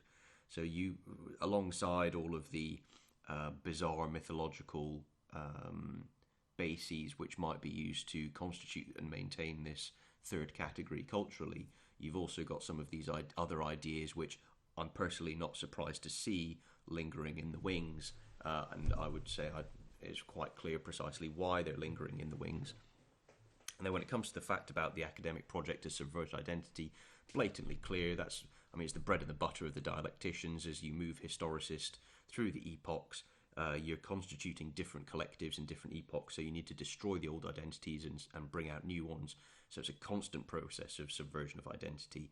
And if that wasn't sufficient, if what's been said already isn't sufficient enough, it is actually in the title of Judith Butler's works, so it should be readily clear. Okay, so we're going to look through some of the implications. A lot of these should be already quite well understood, but nonetheless, I felt it was necessary to go through some of the wider points just to take a bit more of a higher level view of things. So if we take a step back and think about this a bit more broadly again, Sartre's developments essentially lead us towards a way of changing the way that people apply logic and the way that people regulate their cognition through metacognition. And this is, of course, going to have a radical influence on the way that society structures and understand itself. And so one of the key things that goes along with this is obviously a new dialectical neo-identity, of which the dialectical form of reason is a part. And it's obviously drawing on lived experience, so you've got to throw off the interiorized oppressor, which is stated to be there. Part of your metacognition is obviously regulating your behavior, thought, verbal expressions, and so on and so forth in pursuit of this goal. But then likewise, you as an individual are embedded in the collective, and so you have your individual dialectic, and this is subsumed in the totality of the collective's dialectic and its overall lived experience. And you can almost think of this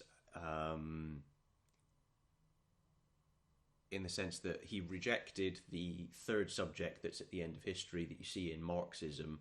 And you could almost, if you've ever seen the cover of Hobbes's Leviathan, the image that often sits on the face of it is, a picture of the rolling English hills and hamlets and trees, and then above it there is this immense figure who is the monarch, the Leviathan, which dominates all of society, because at least in Hobbes's view, people were, kind of intrinsically bad and needed to be controlled and kept from each other's throats by the states. And so, but the image is interesting because the Leviathan itself is made up of many individual people, and you've got this kind of idea of all of the individuals within the whole and the single person.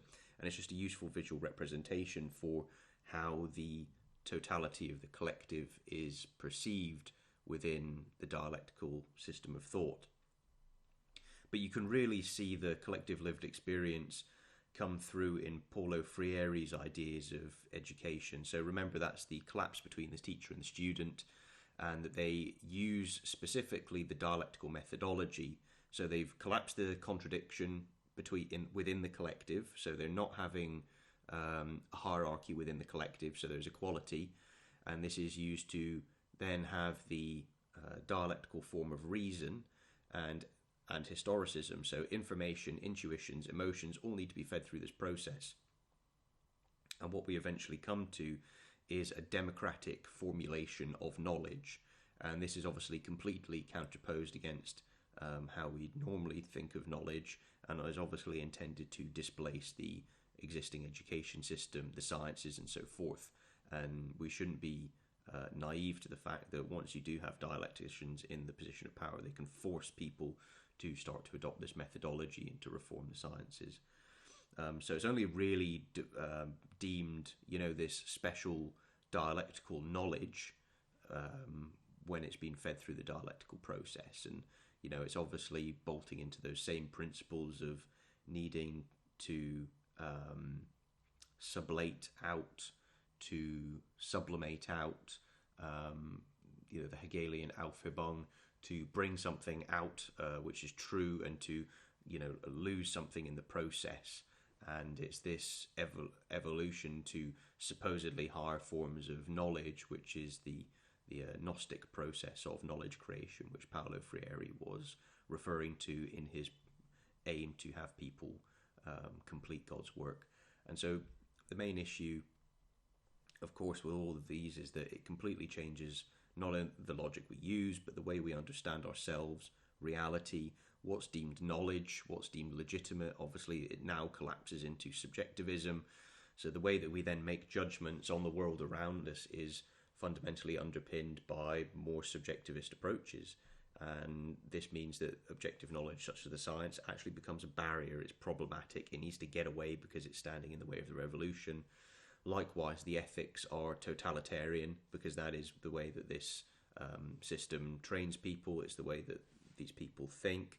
So it's fundamentally to do with the imposition of power, but it gets around the imposition of power by claiming the title of victimhood, and the title of victimhood allows the exertion of violence in what appears as self-defense. So one of the things I was acutely aware of by the end of my book when I was writing it was that victimhood is something which ought to be treated incredibly carefully. It is perennially the cry of the totalitarian, whether it's the Marxist proletarian who cries out about their economic victimhood, whether it's the Nazi who cries out about their victimhood at the hands of international Jewry.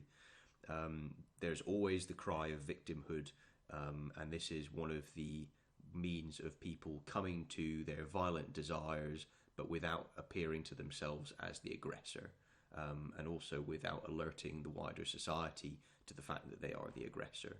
So this is something to be extremely careful of. Victimhood, I'm very, very careful with now, unlike perhaps previously I didn't pay as much attention to it. So in terms of the actual cognition itself, it's important to recall that this is then teaching the form of cognition that gave birth to the totalitarianism of the 20th century. Now it finds its roots in Hegel.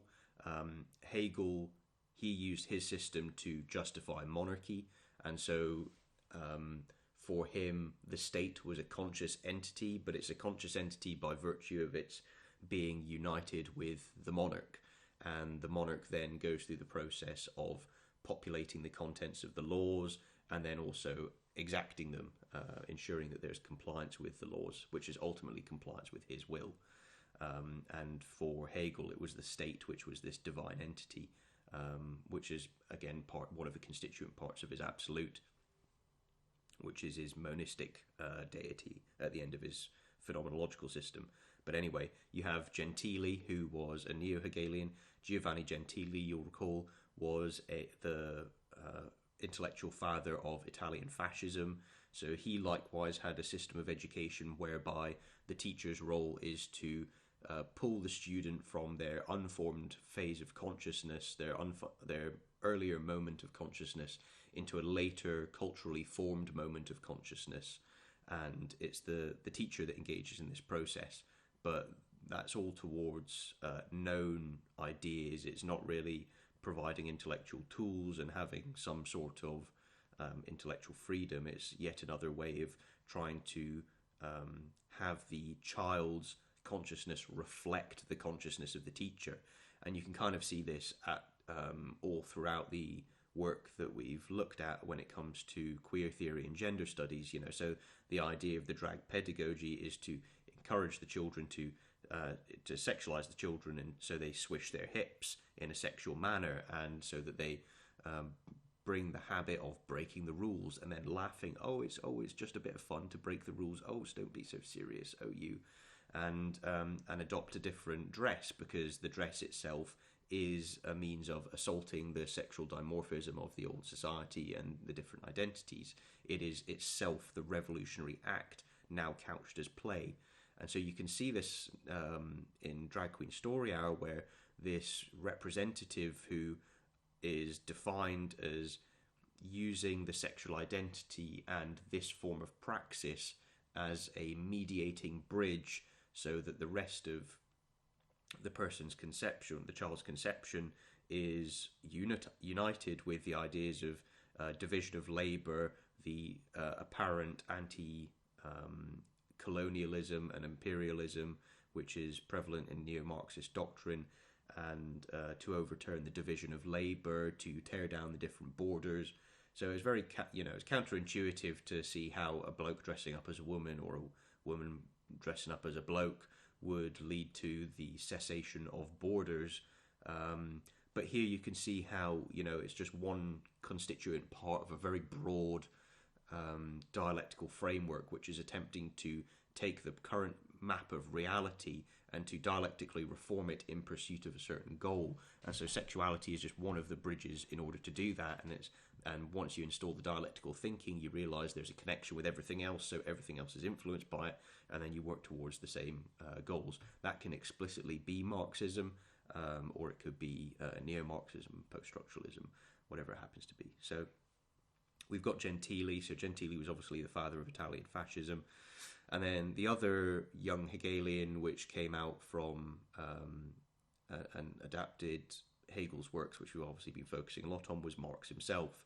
And so Marx takes Hegel's phenomenology and his philosophy of right, so his ideas in the state, and he materializes them. So instead of the absolute in the abstract, Marx is pursuing the materialized form of the abstract.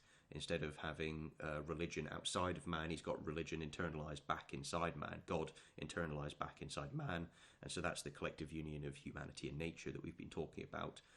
Marx says it himself when he says, "My holy of holies was rent asunder and new gods had to be installed," and he sought the basis in materiality. So that's from Marx himself. And we can quite clearly see how his ideas contributed to totalitarianism. There were 90 million deaths in 90 years came off of his thought. But likewise, Nazism is also influenced both by Italian fascism and Marxism. Certainly it has different ideas in terms of the more kind of monarchical manifestation of Hegel's philosophy.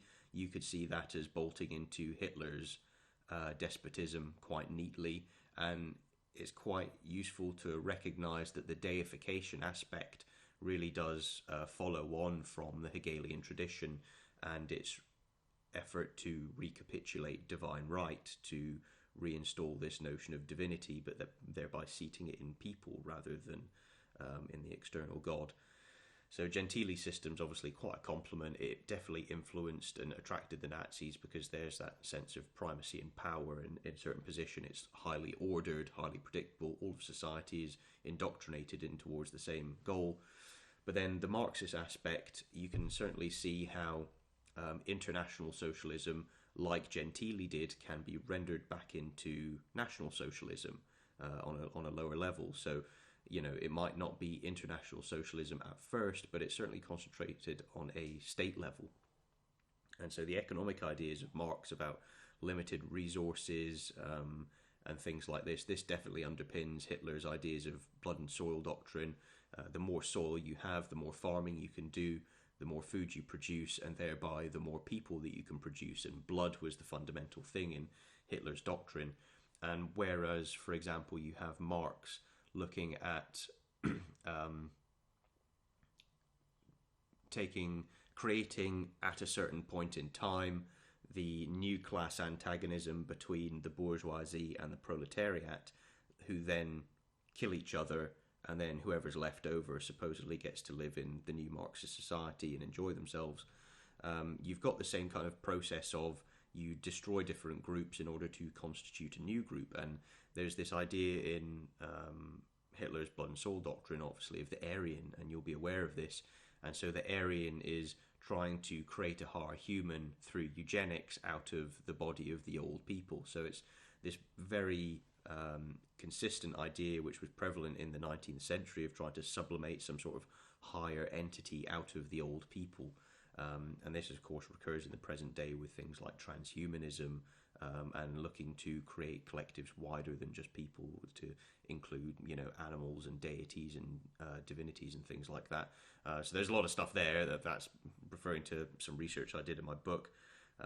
But you can see how all of this cognition and the methods of thought are rooted back into Marxism, but likewise the other areas where it's also manifested itself and with reliable consequences. So if you obviously implement the same system of thought, then you run the risk of the same consequences, likely coming around by different means. But when you've got the sense of victimhood there at the root, that's your bridge to violence. So to take some time to, again, model, this is applying Foucault's archaeology of knowledge back to sexuality. So what I'm trying to do here is represent how the discourses has a model. Sexuality obviously has its content, but there's a way in which the progression of the discourse will take place, at least as academics study it, in order to discern what kind of developments or what things are going to need to be changed. And so, these four principles are some of the aspects which are, important when you're developing a new discourse. So you would expect to see a discourse on sexuality, and specifically a discourse on child sexuality, will tap into all of these areas and start to assess them and to try and find the dialectical contradictions and see what needs to be reformed in order to get towards the goal. Now, the goal for a paedophile would be, basically to make the children consenting sexual agents, in their view. Obviously, that is an impossibility. But those are the things to kind of look out for. And, constituent parts of that would be things like the removal of childhood innocence and so on and so forth. Nothing new that we haven't heard already. Now, of course, this will manifest itself in the various institutions. So a discourse needs to also be conscious of the fact that the discourse itself is represented in different ways at different levels of society, in different locations. And so each of these likewise need to have all of their relationships, all of the verbal praxes, all of the practical elements of the way people behave themselves.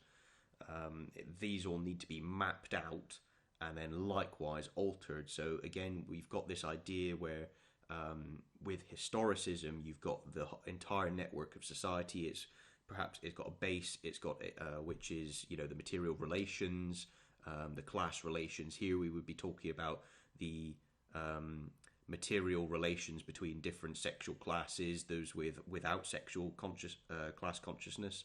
So that you could think of them almost shorthand like a sexual bourgeoisie. Those are the people who believe that sexuality is contingent on sex, the affirmed biology.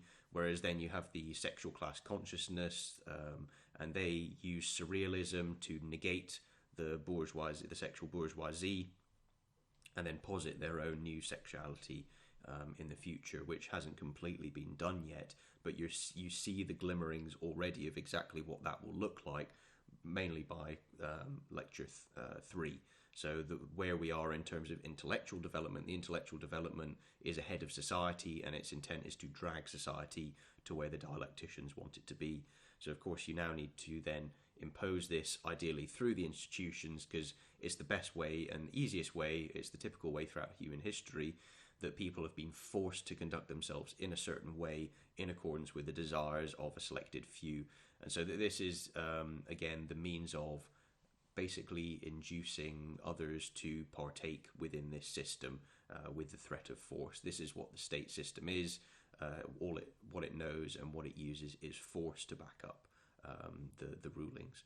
And so, of course, you need to alter the way that people conduct themselves and the contents of all the policies in these different institutions, and you need to have people explicitly comply with the totalitarian ideas. And one of the important things with expression in the totalitarian state is that not only do you have propaganda, which is babbling the inanities of the dialecticians, you also have the censorship, so you can't make expressions which come from the wrong form of consciousness and which would induce people to conduct themselves in a way which contradicts with the materialist dialectical dogma.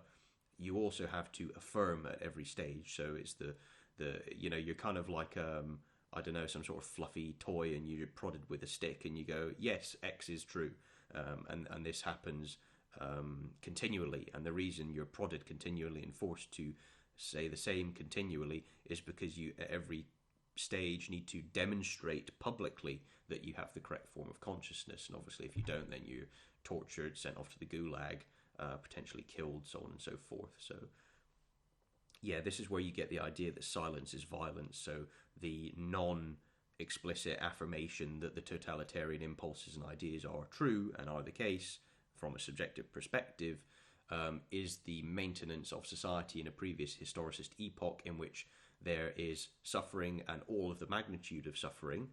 And so silence is the perpetuation of violence. You need to explicitly speak yourselves into the future. And so obviously this all becomes underpinned by this radical subjectivism, and the new discourse will need to make every member of the subaltern classes, and here we can include children as a subaltern class, they all need to become the intellectuals. So you teach the children the dialectical and the historicist process. That occurs specifically in Paulo Freire's work, And at that point, the children then take their intuitions, reform it through the dialectical and historicist process, and are thereby deemed intellectuals as far as Gramsci and Freire are concerned.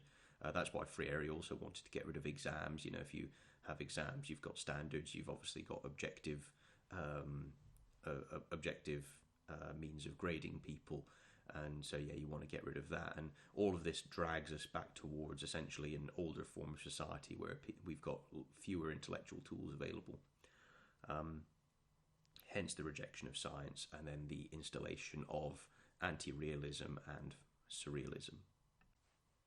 So, of course, when you're in the school system under this new pedagogical methodology, likely Freirean, what you would be doing and what you'd be seeing is the rejection of sex as an origin for sexuality. So this is just the cascading of the academic ideas through the teaching of the teachers. That's Marx's thesis on Feuerbach, number 3. And then you go into the actual convey of the dialectical ideas to the people who are targeted by the dialectical ideas for in this process of constituting the new society. And so the idea would be that they never hear about the old form of sexuality and the old form of sex. You've got to shield them from that so that they don't really even know that it exists. So it's very much like the Orwellian newspeak. The language itself changes so that you are never really capable of knowing what occurred previously in the past. And it doesn't change it. If you took a perspective where you're in a foreign country and you're looking in on these developments taking place, it would look like they had been forced into a mental derangement, and that is the case. That's what Marx sought to do in, as he stated. So you drive the Christian society into a mental derangement. That was written in The Holy Family with Engels. So the idea is obviously that sexuality is no longer contingent on the biological. Now the problem with that is that then it would divorce sexuality from being delineated into different phases based on biological developments and then their attachment to age. And now, of course, if you really start to get into the dialecticians' minds and you start to kind of play with their ideas themselves, you can start to take other concepts or ideas and disciplines and say, okay, well, is the notion of age just part of a theme within some sort of broader discursive strategy? And could it be that age itself needs to be reformed through theory as part of a new discursive strategy? And so you can see here, but simply by applying their own ideas and not too different from some of the things that we've been seeing, is perhaps you could have a deconstruction of the concept of age. So, for example, maybe if I can't do this now, but perhaps if it was a few years ago, what I could have done if I was a man who was 62 years old and I thought, you know what, I'm fed up of working, I'm going to identify as a woman. And it might have therefore been possible to identify as a woman and to then collect your state pension, because as far as the state's concerned, you are now a woman. Tick the box. So you can cash in early by changing your identity. I don't believe that's possible now. I think women have truly achieved equality, and I think they've got the same retirement age. So they can't do that anymore. But you can see the principle whereby you can identify as something different through this anti-realism and surrealism. And here the identification would be, I decide that I'm older, I decide that I'm younger. And that might appear as a joke at first, but then when you extend that principle to the notion that children are consenting agents who might thereby be able to identify as older than they are, it's one of the possibilities that comes up in the dialectical framework. You will probably find some dialectician somewhere arguing this, though I've not personally come across it.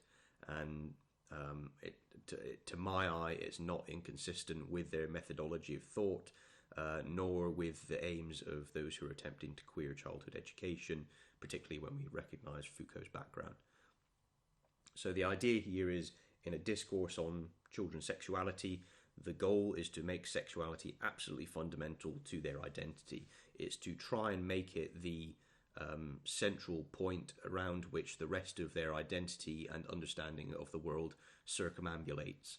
And the idea is to make it so core that any kind of challenge or rejection or utterance to the contrary is a completely is seen as harm, violence, threat, aggression, intolerance, all of those negative attributions which help the facilitation of viewing the self as victimhood. And so an important part of this sexuality would also be the adoption of a victimhood identity. That quite nicely, and you can see how that bridges into the wider ideas of division of labour, the rejection of borders in the international project, and so on and so forth, how all of these different components are dialectically connected with one another, and of course with this sense of victimhood and this unique neo-identities, that gives them new, unique knowledge, the lived experience of their intuitions, and their emotional experiences of the culture around them. And because the culture around them isn't entirely populated by the contents of their lived experience and dialectic, it appears as threat and something oppressive which is placed on them. That's why you see that language of sex assigned at birth, whereas gender is the wonderful, freeing, celebratory, laughing at the silly restrictions of the old society. Think not of the consequences of the future and all the suffering that will take place. So the thing which really stood out to me is, if you were teaching sex ed, which teenagers will need to have at a certain point in their life to understand what changes are occurring within their in their body in terms of morphology changes and so on and so forth, they're going to need to be taught that. But in order to teach the universal principle, such as there are heterosexuals, there are homosexuals, sex is the biological base of sexuality, you also have cases where somebody's internal image and feeling is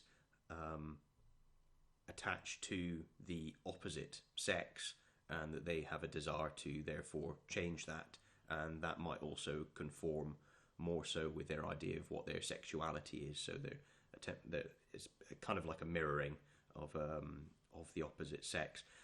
But to teach that principle, you don't require any knowledge of the particulars. There's no need to ask the child what their sexuality is or know what their gender is and things like this in order to do that. And so it seems a bit odd that there's the requirement for the state to know every aspect of gender. Teaching the universal principle, it can be taught easily without any specific reference. And so with this dialectical movement, the conception of the person changes. They're not just an individual. This is more of the Bataille, Georges Bataille, that I'm drawing on in part 5 of my book, where his idea is that so this notion of surrealism, you take something and it's revealed to be a void. So this is Marx, but it occurs specifically in Marx under the guise of materialism. So the abstract is a void. You need to populate it with material content. Whereas in Bataille, you show that the existing society, and it pops up in Derrida as well. So Bataille and Derrida, you've got the surrealism. So you show that whatever the existing ideas are, particularly if they're objective from sciences, you apply the idea of the division of labour to them. You apply the idea of fetishism to them.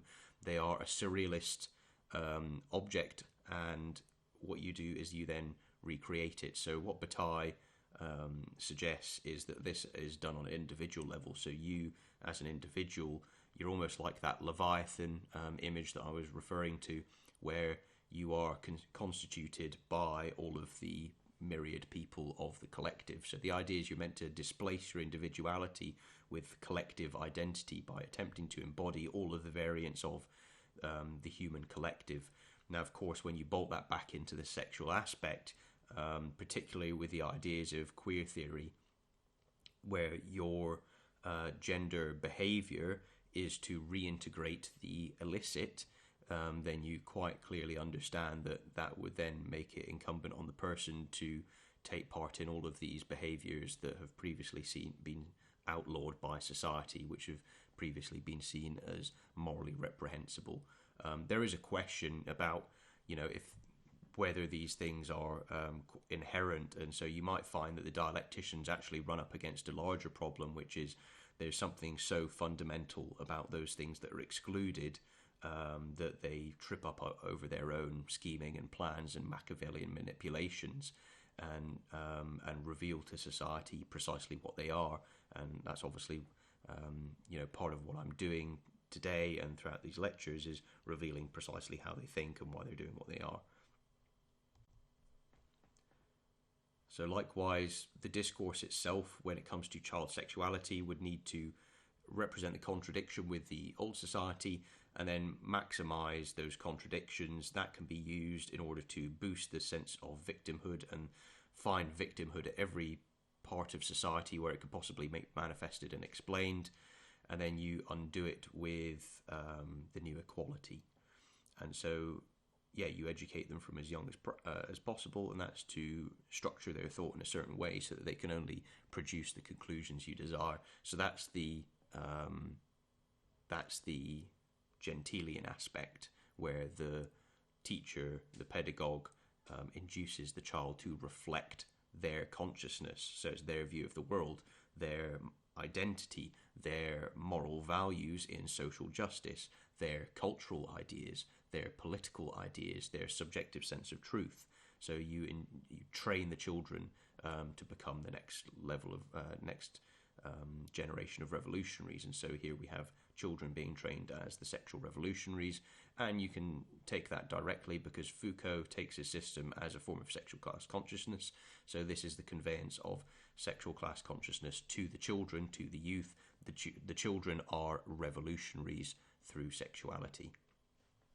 And then likewise, you see the principles of the dialectical process in diversity, inclusion, equity. So the diversity being all of the different social relations, the material relations in society, whether they're sexual, economic, whatever other forms of the proletariat that can be taken, whether it's across race or other lines. All of these can be used to generate new groups. So these are all of the different diversities that are possible. And likewise, all of the different diversities of social position across society.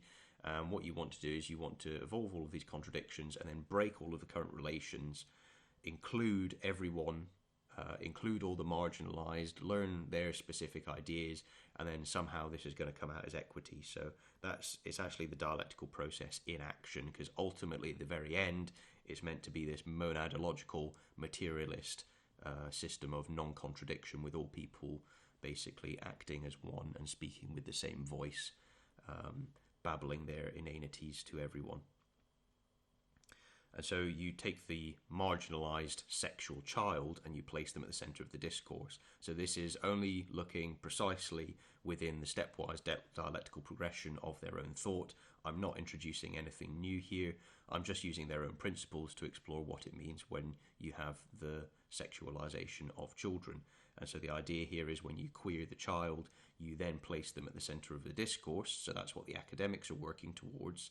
And then once they impose their system, once they sexualize children then begin the bottom-up production of the discourse. The children begin to speak their own sexuality, or rather, they just babble the things that they've been indoctrinated to say. That's taken as the affirmative by the academics, and then obviously the next phase of the sexual revolution can take place, whereby children are sexual agents. They can obviously consent, and then you've got the integration of all of the different perversions in society. So inherently destructive, easy to predict, but yes, I mean, one of the key things to remember is that once you understand the dialectical system, if you know what the end goal is, the slippery slope fallacy does not apply. So, of course, throughout this entire process, you've always got the ongoing dialectical critique. Critique is the revolutionary action, so you're always reforming the behavior, the verbal expressions, the ideas, theories, I should say. And so there's always this intellectual reformation going on in the background, and the idea is that it keeps updating. It looks at what the children are doing, and then it tries to take that and adapt it and bolt it into a bigger dialectical framework, and then alter what teachers then teach to the next generation, so on and so forth. So things like childhood innocence are an idea which was specifically under attack and needs to be dialectically reformed.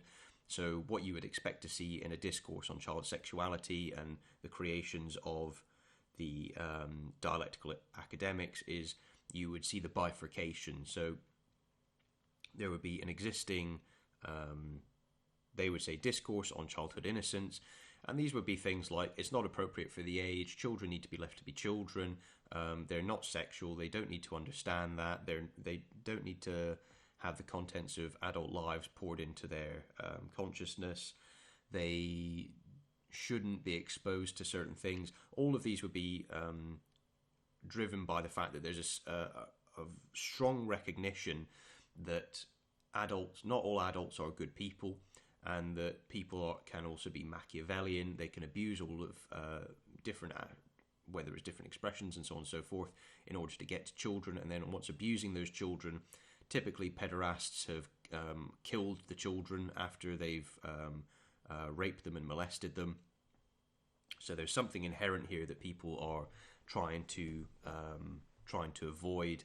Childhood innocence would be part of that, by avoiding the ability of other people to come in and sexualize the children. It's essentially a barometer of what's taking place. And of course, also the recognition that even where children aren't murdered after being raped by pedophiles, it can have an immense influence on that person's life. It can really, it completely alters their experience of existence, their psychology, their relationships, and so on and so forth. So society doesn't treat this lightly, and it doesn't treat this lightly with good reason. That's why those things have been illicit. That's why people like that have been persecuted throughout history, because it's preferential to prevent them from doing any harm to the child, which is innocent, than it is to risk having parents, children being abused by pederasts.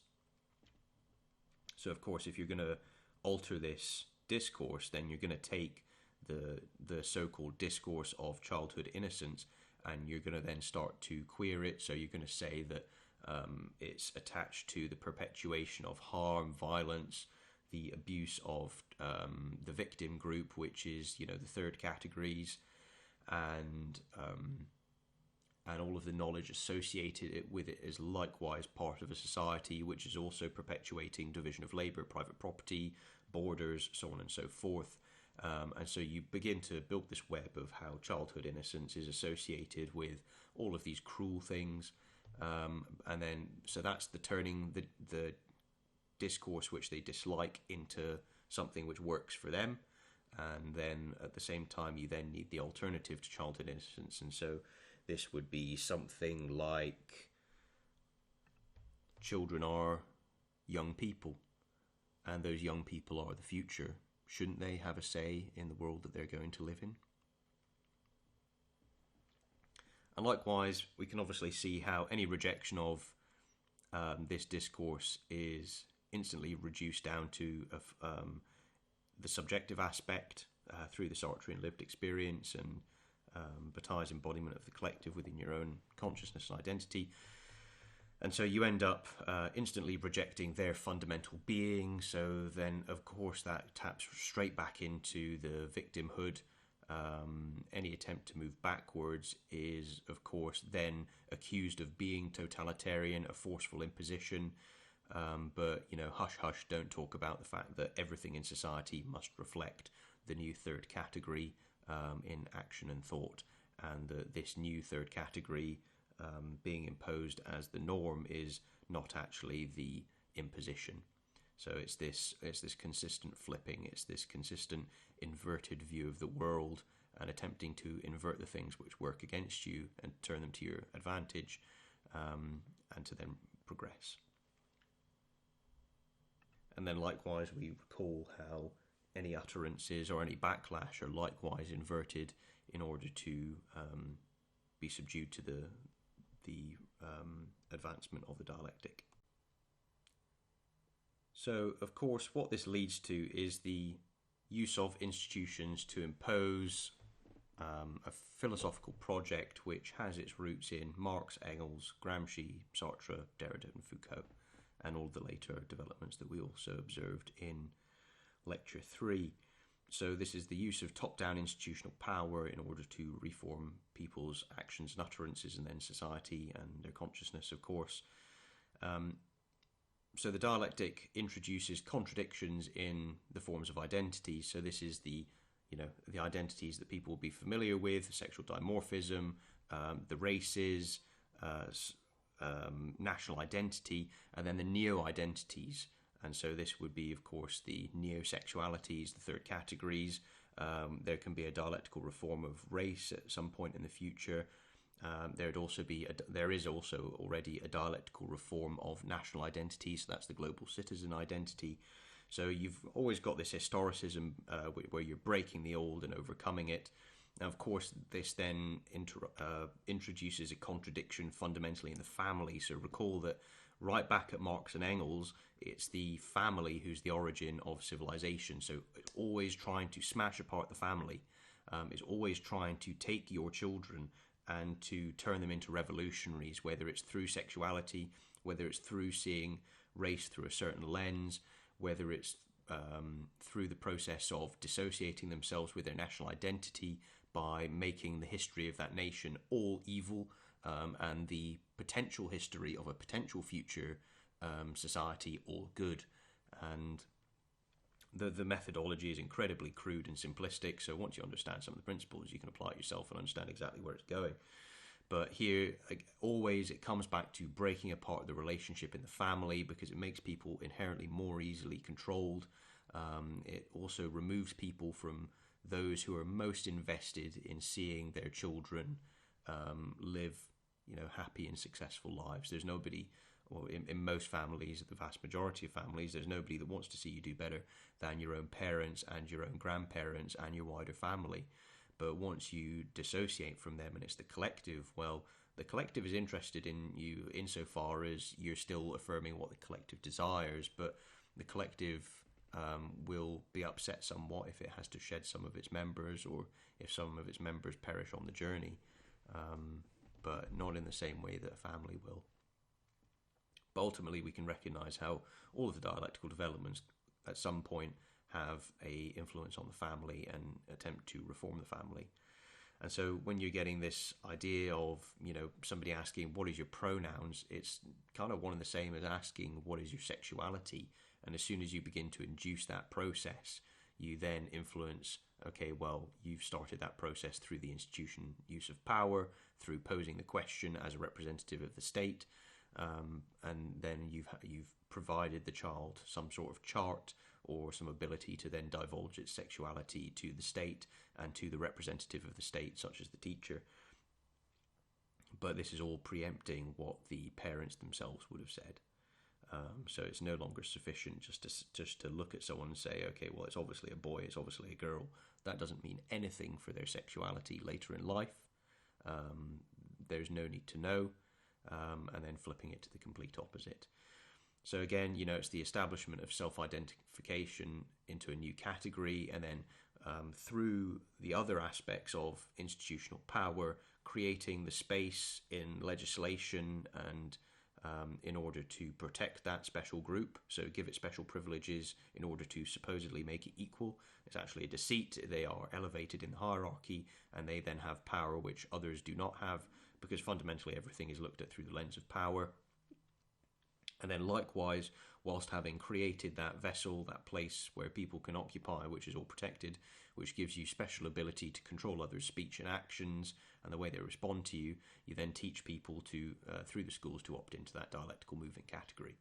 And so, you've got the basically the introduction of Derridian and Foucauldian linguistic games into the legal methodology and the legislative process and education. So, we're already there, folks. We are already instilling totalitarian ideas and views into the youth. We are in the cultural revolution, the post-structuralist cultural revolution. So, of course, the queering of developmental models then leads to the sexualization of children. So there's the cultural notion that children are capable of consent, that they're sexual agents. And so this obviously alters their familial identity, and the discourse is fundamentally what's facilitating this. But as I've kind of been touching on, this is only one particular principle. Once you've got the idea that you can constitute neo-identities, then you've got that neo-Rousseauism. So Rousseau, recall, he was an important romantic thinker. His ideas underpinned the terror in the French Revolution, enacted by Maximilien Robespierre and Louis Saint-Just. And so it's just one principle. If you consider that in postmodernism, you're making a break from objective knowledge, from the old society, from the old form of government, the old kind of practices and things like this, then it's quite easy to see how you, when constituting new ones, you tell them, the people, that they can opt out of all of these previous things. You can opt out of analytical reason. You can opt out of sexual dimorphism. You can opt out of biology. You can opt out of the old law, and you can opt into the new dialectical society's iteration of each. So gender and sexuality are just one iteration, and it's conceivable that that there will be other means to opt out, and global citizenship represents one of those identities explicitly, and that is also being taught. Incidentally, Paulo Freire's pedagogical methodology is cited by UNESCO in the Global Citizenship Educational Framework. So there's a document online about that. It's cited also in my book, and that is also being taught in Scottish schools. So you can see that it's not just a one-off really in terms of Foucauldian discourses and Sartrean lived experience in the realm of sexuality. It's also entering through the influence of Paulo Freire on global citizenship education, which is also being included in the schools. So you've got Sartre coming in from multiple angles. You've got religious neo-Marxism coming in from that Freirean angle as well. And so then you start to get the ideas of broader collectives as well. This actually comes from Donna Haraway, who was a student of Canguilhem. He influenced Foucault quite profoundly. Foucault, in Archaeology of Knowledge and other texts, he references Canguilhem as having been a great influence on him. And it's because Canguilhem took whatever the organism is as the gauge of its own normal. And so you can think of that as you are normal relative to yourself. Now, there's some utility in that, obviously, whether you were a biologist or a psychiatrist in looking at a person, for example. Canguilhem is specific about biological organisms. He's not looking at people. But his work has implications for people, which is easy to reapply. But if you take the person as their individual gauge, yes, it's useful if you go to the doctor and say, this week I'm feeling pretty bad and it's been on the go for 3 weeks. That is your subjective gauge, which can be helped, which you use in order to say that I'm outside my norm. But at the same time, there are statistical norms and larger norms of the higher collectivities. So it's trying to extract it from this. And then the important thing in Canguilhem's thought as well is that an organism can modify its environment. And so here you can see through post-structuralism, you've got the individual, their lived experience, being used to reform the environment around them. And you see that in the use of pronouns. It's explicitly Canguilhem, Foucault, Derrida. But then Canguilhem's student Donna Haraway, she was having ideas about transhumanism and kin. So transhumanism should be fairly obvious. It's that moving to a new level of humanity by bolting into them augmentations, such as brain chips and so on and so forth, and making us more like cyborgs.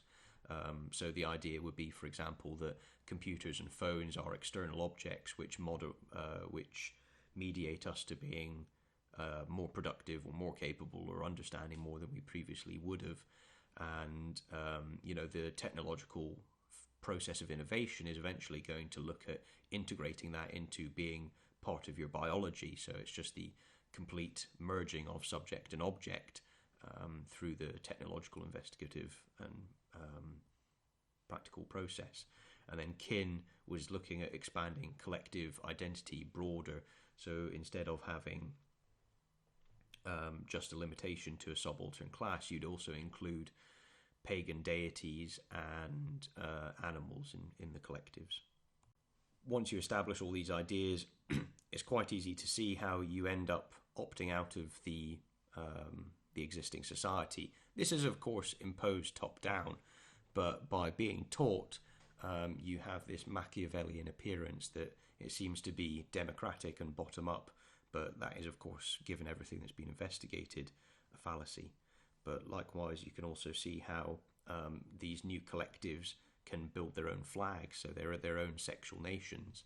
So, to reject that sexuality is synonymous with the destruction of a nation. But that's because in Marxism, the true nation is the people. It's back to that is the true idea that the culture and the people are the real nation. It's not just the objective plot of land. You know, that's something arbitrary in a sense. It's the people and their culture that are the important part, and that's very well attuned into in the Marxist system.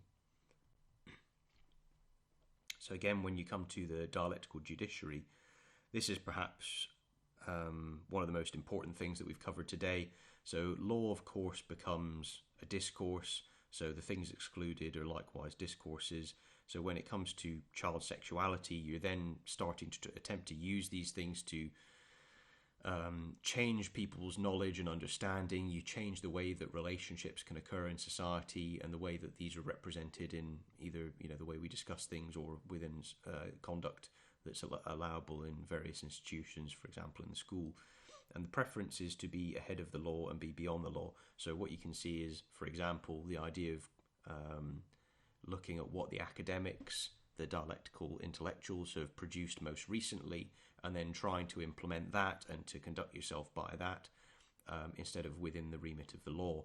And that explicitly is already a break with the old society where the only actions which the state can conduct are those which the law denotes that it can conduct. That's the delimitation of the state by law. Whereas in the opposite, in the counterposing, the law is just got to catch up to what the state's already doing, and what the state's already doing is what the revolutionary collective decides. And so that's the basically action without responsibility and action without the threat of punishment. So that's the totalitarian side, or that bolts into the totalitarian side, so rather. The issue here being a historicism of the judiciary, so an old form of the judiciary and a new form of the judiciary. And the aim here is for dialectical academics to reform every aspect of the process, because it's one of the organs of the state, as the Marxists would have said. And so every part of the process and understanding used in judicial decision-making needs to be dialectically reformed. So it's that parasitic element where you go in, you've got everything has already been mapped out and built by other people, and then people who are fundamentally uncreative and who need to spread their misery everywhere then go into everything that currently exists and reform it in line with their vision of what the future ought to be, which of course spreads the misery. And here what you can take is that the words and the word meanings need to be separated. So specifically, that is Derridean deconstruction. You break the word from its meaning, and you then populate the meaning with whatever the dialecticians require for that moment in time. So this completely goes against all legal guidance. You can see it written in Blackstone, where words ought to be understood in their general signification.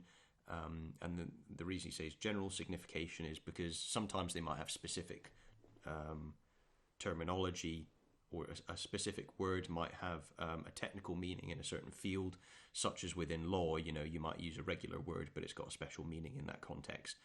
So it's only being mindful of that. It doesn't necessarily separate the word from the meaning in the same way that the totalitarian extremist does.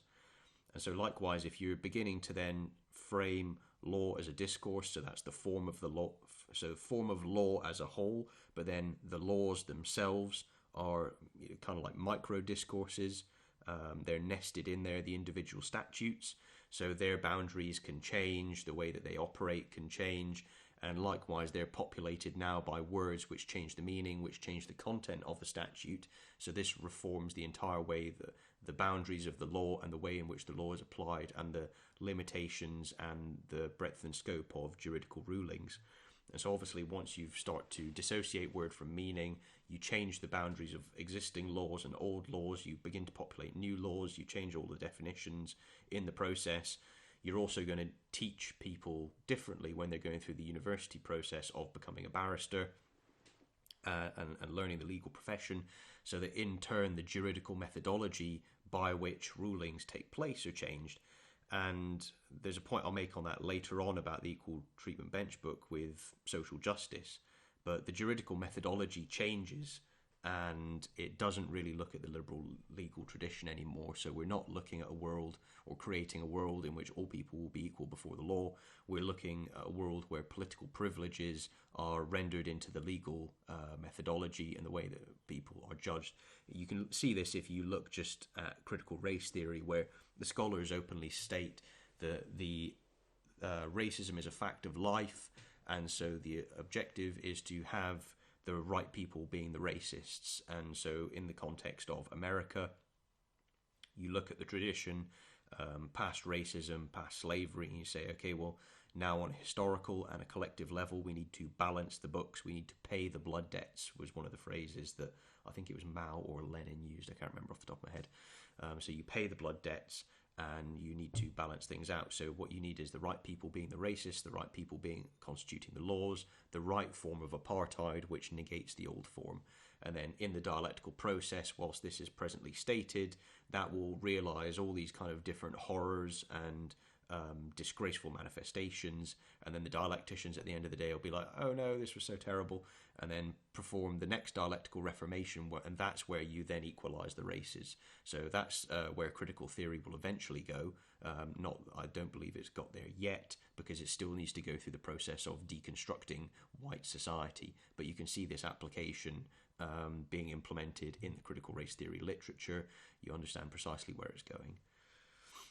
And so yet proceedings themselves then need to conform to dialectical reason. So this again would change the nature of evidence and so on and so forth. So yeah, we've covered how the statute would change.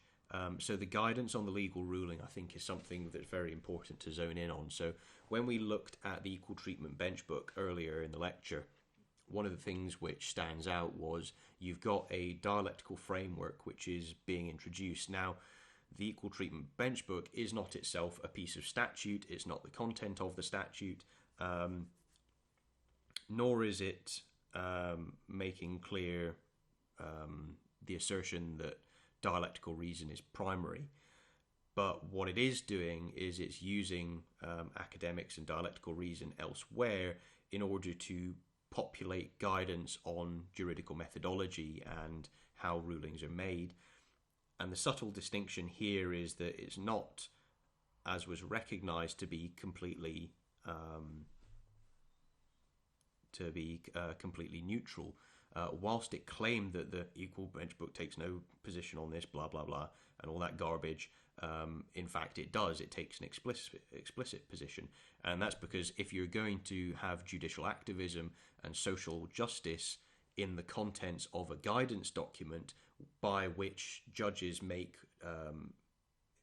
take information for their rulings and which influences the methodology by which their rulings are made, then you can't call that something which is explicitly partisan. You need to throw out the platitude that there's no position taken, even though now we're going to dispense with homosexuality because that's such an offensive and horrible term. It's the victimhood of all people at the hands of the homosexuals, and then by association the heterosexuals. So again, what you see is lived experience, dialectical methodology coming into the guidance document and then influencing the way that form and content of statute is applied in actual rulings. So the problem that introduces, as we should know by now, is the attachment of yet another location of anti-realism and surrealism into the juridical profession. So not only can the laws and the content of those laws themselves become inversions of what the laws were previously, or laws that are inverts of other laws in order to negate them and then reform society. This is the yet another place where anti-realism and surrealism is used to negate the old society and establish the new. And so likewise, if you're going to have a surrealist form of society, what you're going to want to do is negate all of the prior practices. So if you were trying to find legal representation whilst living under the old discourse and sexual dimorphism, you might find it steadily more challenging to gain legal representation in a increasingly totalitarian world, which is turning its back on the liberal legal order, which is the basis of essentially all of English common law. Then depending on where you draw your mark. Obviously, if you're all the way back to the Textus Referensis and things like this and Magna Carta, it's not going to be quite that clear. But that being said, the modern iteration of all case law is that people are equal before the law. And if you're going to go through a surrealist reformation, then that's not going to be the case. That's already seen in critical race theory, where law needs to serve people's needs depending on what race they happen to be. And so, if you have the wrong discourse, the wrong consciousness, if you betray the wrong praxis in society and you're punished by the collective, whether by losing your job or whatever it happens to be, then you might not find the legal representation, and that's part of breaking apart the old society. So likewise, we'd expect all the trial proceedings themselves to have a historicist break with the previous. So instead of claimants being claimants are victims. So that's recognised essentially within the social justice guidance that we read, and how you need to use the specific approved language and terminology in order to prevent victimhood taking place within the court, not on a legal ruling level, but on just a personal level, just a respect level. So victimhood gets into the court system and is presupposed, and then that also influences the mediation of people's views in relation to the claim, and what it takes for the other person, whether it's defense or prosecution, what needs to then be achieved by them, because likewise, once you begin to enter into the dialectical methodology, evidence is actually just superfluous. And if you want some examples of this, go and read Solzhenitsyn's Gulag Archipelago. I think it's primarily in the first volume, where he talks about the process of false accusations and torture and beating, so that other people could be induced into signing false accusations, and then eventually, the court ruling was decided before the person ever set foot in the courtroom, and that was that they would get a fiver or a tenner in terms of 5 or 10 years sent to the gulag as forced labour, and then certain crimes, particularly those of the wrong kind of consciousness, if they were severe enough, you'd obviously be killed for it. But the idea being is that the judiciary, it's a certain form of the judiciary which is an asset to our lives, and the totalitarians explicitly would like to take that away from you, to remove the judiciary as a means of protecting you from the abuses of other people in society and the abuses of the state, to affecting the imposition of state power upon the person. And so obviously every part of that, the judicial process, needs to be reformed if you're going to pursue the totalitarian judiciary. So of course this is complemented by teaching the fact that morality is likewise a discourse. So the subtle distinction I'm trying to make here is that, okay, whilst there's also the legal restrictions, there's also, if you see something as a moral problem, then you're going to try and avoid committing immoral actions. And so this is actually more of the individual regulative aspect, whereas when you come into lived experience, you'd look at something like, well, the old morality is just a discourse, so you need to break it apart. You don't need to delimit yourself in the same fashion as those people of the old society. Instead, the knowledge is actually teaching you to do precisely the opposite by taking what was marginalised by that society, so what was made illegal, what was made immoral, and then you reintegrate it by being inclusive. So that obviously has significant, again, repercussions when you're looking at the stability of society and the common culture. And then when it comes to the legal aspect, you've then got that explicit, you take whatever was illegal, you bring it in. But the dialectical process means that whatever was excluded previously is always far right. So the dialectical process is of leftism. So and leftism is this dialectical thing which is always moving leftward. And so what that allows you to do is it allows you to always label whatever is established as far right. That's correlated with the fact that as soon as you enter into the dialectical process, you begin the revolution. And then once the revolution has gone through a complete cycle, you then begin the next revolution. So they're always running away from their earlier selves. There's no settlement on firm ground when it comes to the dialectical process. It's a constant revolution, and it's always, because everything is always escaping from the oppressive social relations, it's always using victimhood to drag society with it. So then, likewise, you've got the shift from justice to basically retribution and social justice through the judiciary, so it becomes unrecognisable.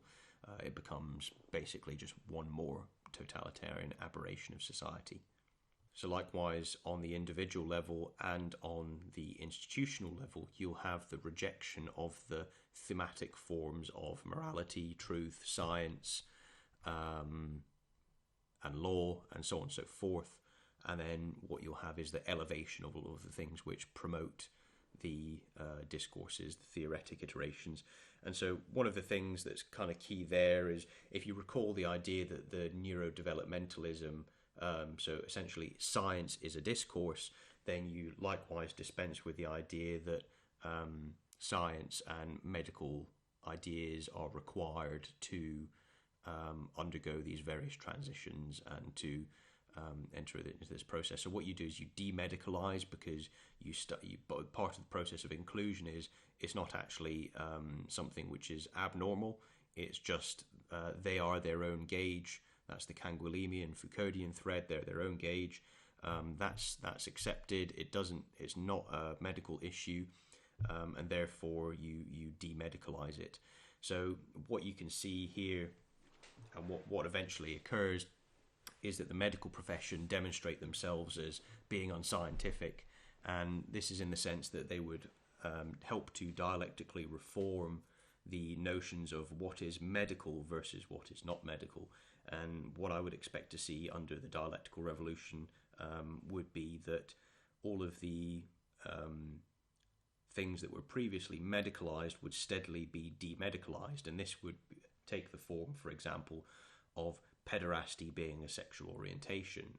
The minor attracted person hasn't actually committed any crimes, or they might have done it in the past, but it doesn't necessarily mean they're going to do it in the future. So, it's part of the process of demedicalizing, which makes these things seen as legitimate. They're no longer problems to be attended to and managed, for people to say where they are on their process of attempting to overcome these issues or in line with the treatment plan. Instead, it's something which is accepted, which is integrated. And so here, the main attack is obviously on the medical aspect. And so you can see how, if you're rejecting the ideas already of neurodevelopmentism, you're already rejecting part of the the scientific literature as being just a discourse. So it's just supposedly subjective view. And the problem that the medical community is going to introduce for themselves is that they've opened up the door for everything else to just being populated by lived experience. So it was just other people's lived experience that one of the paraphilias was pederasty. It was just the lived experience of the old society that sadism or masochism or whatever it happened to be, that they are actually mental irregularities instead of the norm, and the norm of course would be the healthy, happy heterosexual couple who bring life into the world. So of course what you're seeing is the medical community basically just kowtow and opening their arms widely to the dialectical process and turning their back on analytical reason. So that's one of the issues. If you're not actually practicing your scientific values, then but pretty much once you establish a subjectivist medical profession, then yes, anything will go. So of course the child sexualization will also manifest itself as new victim oppressor identity categories, and this can include the old society, which is rejecting the sexuality of the children which they've been taught to have, and then that obviously results in political friction, division. Indeed, where all of the identity and the children are presupposed to be able to consent and to partake in political activism, then obviously you're going to get a lot of friction. You're going to distort their childhood and distort their views, and it's not going to be until they're much older and able to reflect back on events that they're going to realise that they were abused by these people.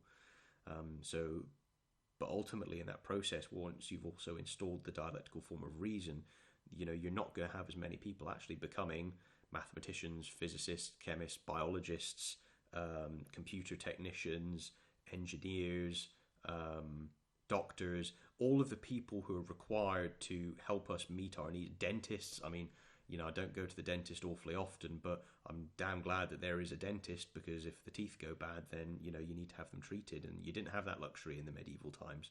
You had a pair of pliers and a bottle of rum. So, losing these methods of analysis and teaching children, the tools they need to succeed in life and to partake in providing services which lessen the suffering of others, this is an immense crime which is being visited by the state on its own people.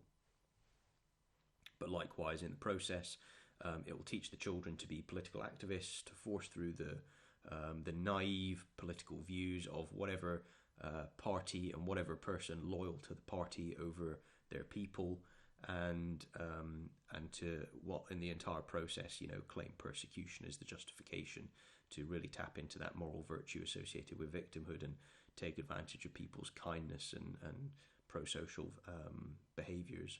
So you deconstruct everything, and then you create them with new dialectical equivalents, which always have victimhood as an intrinsic characteristic.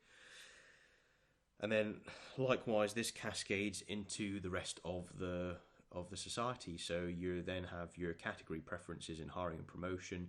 You have the privileges associated with the so-called victim class. You get them into all the jobs and the positions. You can see that in critical race theory. You can have that here as well. And then the justification you use is that they have some sort of specific, unique knowledge of from their lived experience that everybody needs to hear. So they need to be put in front of the megaphone and then blast their ideological dogma and their sermon onto the entirety of society. And so that would take place at all levels of the public sector. And then you also have the neo-identities becoming intrinsic in terms of the way that teaching and policing and the military do their hiring and affect their practices. So essentially what you do is, with the surrealism, is you move each of the different institutions or vocations, and you move them away from what their actual object is, and you reorient them around the political goal. And of course that means that people who are very effective, so if you were in the medical profession and you're a bit of a dimwit, then what you can do is you can take up the deconstructionist and Foucauldian dialectical discursive aspects, and you can start to proclaim all these virtuous, unscientific non-truths, but you can position yourself as being this dialectical expert, and then because you're a failure in every other respect, but you're a dialectical expert, you can induce others to then start taking up your ideas, and then it takes hold of people's virtuous intent. They haven't really gone back and looked at the intellectual history behind the thing, so they're not really informed either. But then you begin to build this movement where you're not really focusing on the meeting of people's needs. You're redefining the goals of what success looks like in terms with some sort of game that you've constructed, and then you're the expert within the game, and then you make success, basically very easy for yourself.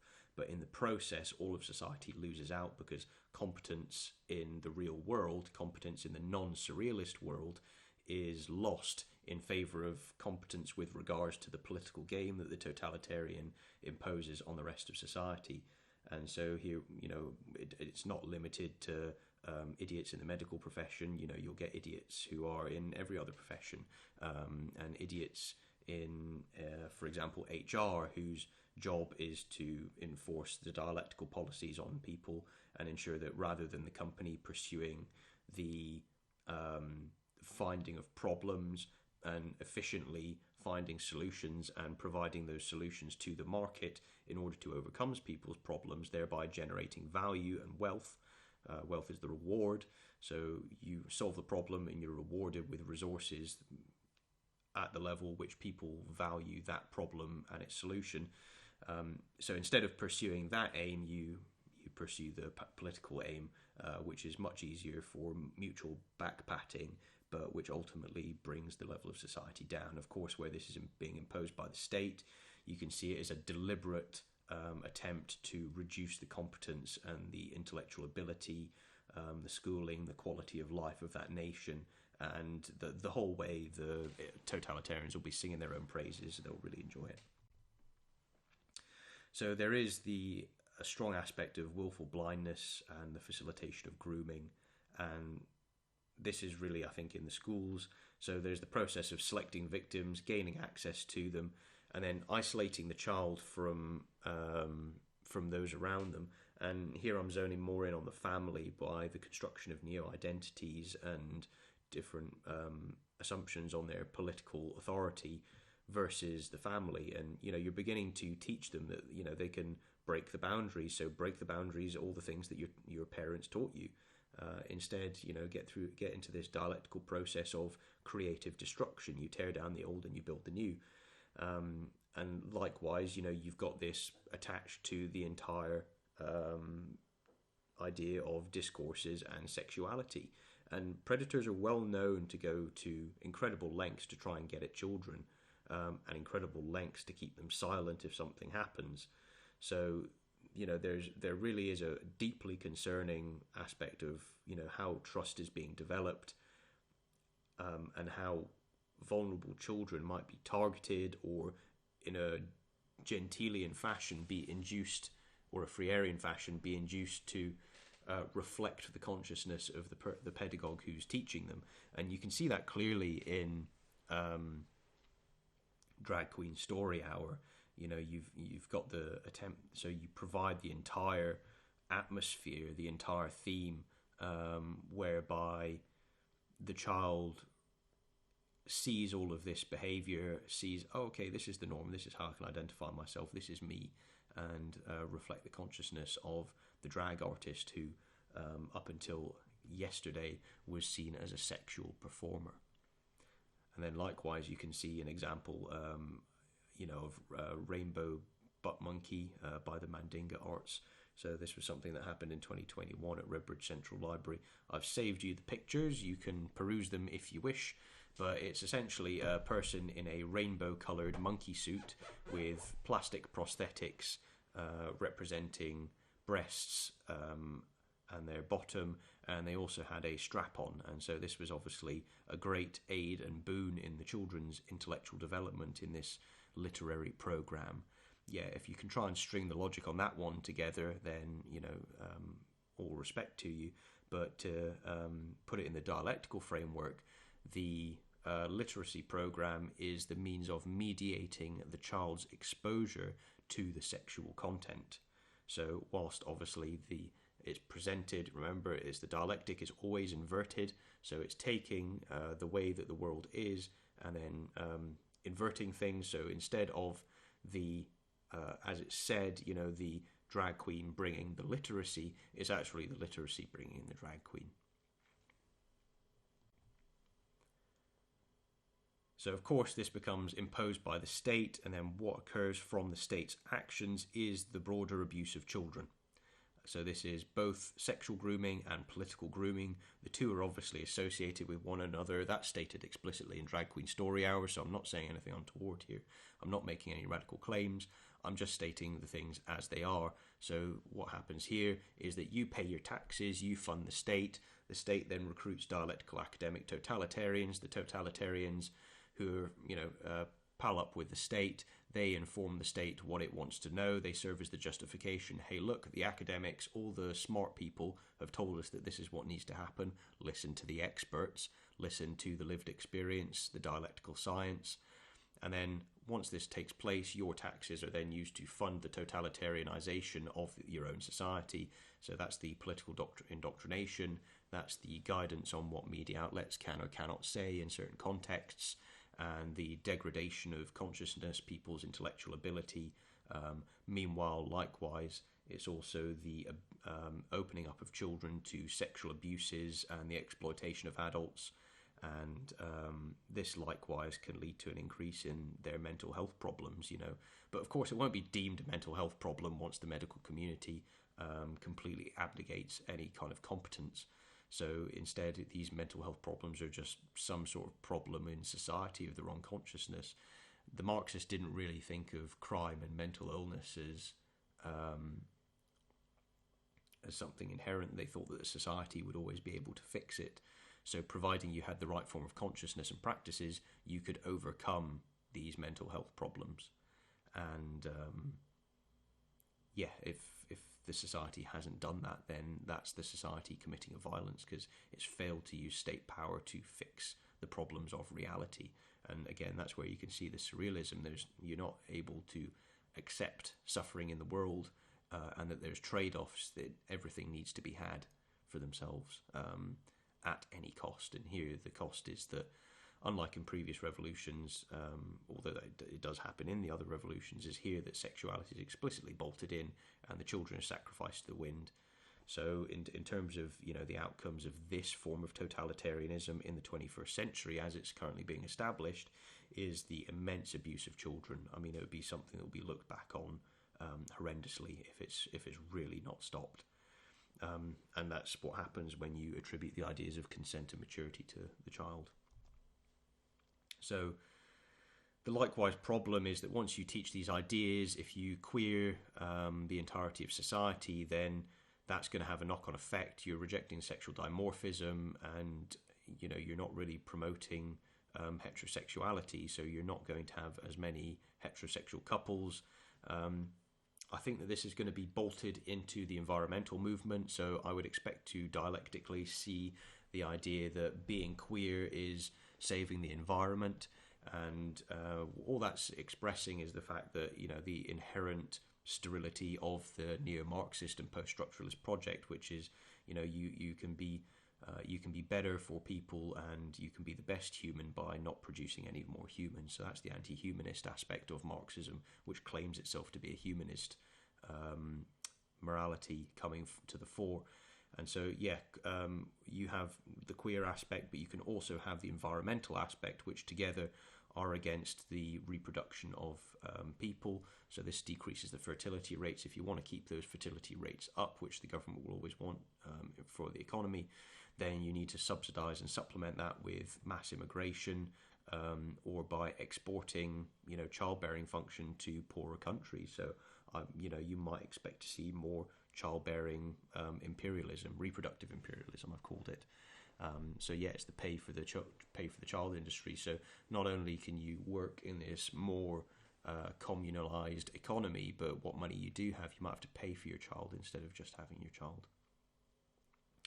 And then likewise, there's the mass immigration aspect. So that's very much in tune with the Gramscian. You're trying to break apart the original hegemony, and there's nothing better than that, than having alternative cultures which can be placed in your immediate field of vision, and then used in order to say, well, look at these people that you victimized in the past, ergo you must concede to them privileges A through to Z, and to raise them up you are guilty of the sins of your fathers, and you will be punished for them. You will be taught that to be punished for the sins of your fathers is acceptable, although no dialectician looks forward to what that means in the future, because it means that they are indicting themselves.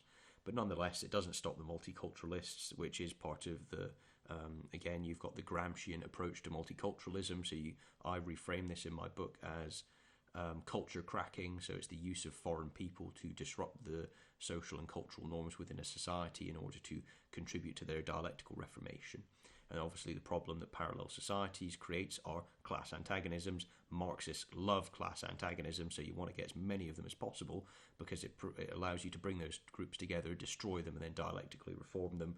And obviously once you've destroyed them, you've destroyed both their cultures. There's very little which is serves as a bulwark against the totalitarian proclivities. And of course, this undoes all of the problems associated with labour, fetishism, private property, and which are all replicated in the family. So you're breaking those apart. And it's worth asking whether some of this meets the threshold of conversion therapy. So previously, conversion therapy was supposed to reorient people's sexual orientation from being homosexual to heterosexual. Here, what we're actually seeing is the deliberate orientation of homosexuality and heterosexuality away from those things. It's the deliberate, as Herdt has said, constitution of a third category, which is, like he said, challenging to create and challenging to maintain culturally, but which the non-binary working group is advising ScotGov, hey, this is Herdt's work.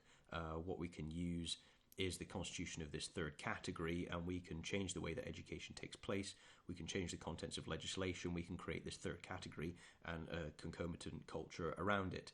And so it's the deliberate creation of this vessel and then the legal framework which goes around it. It's not just the people who have sexual dysphoria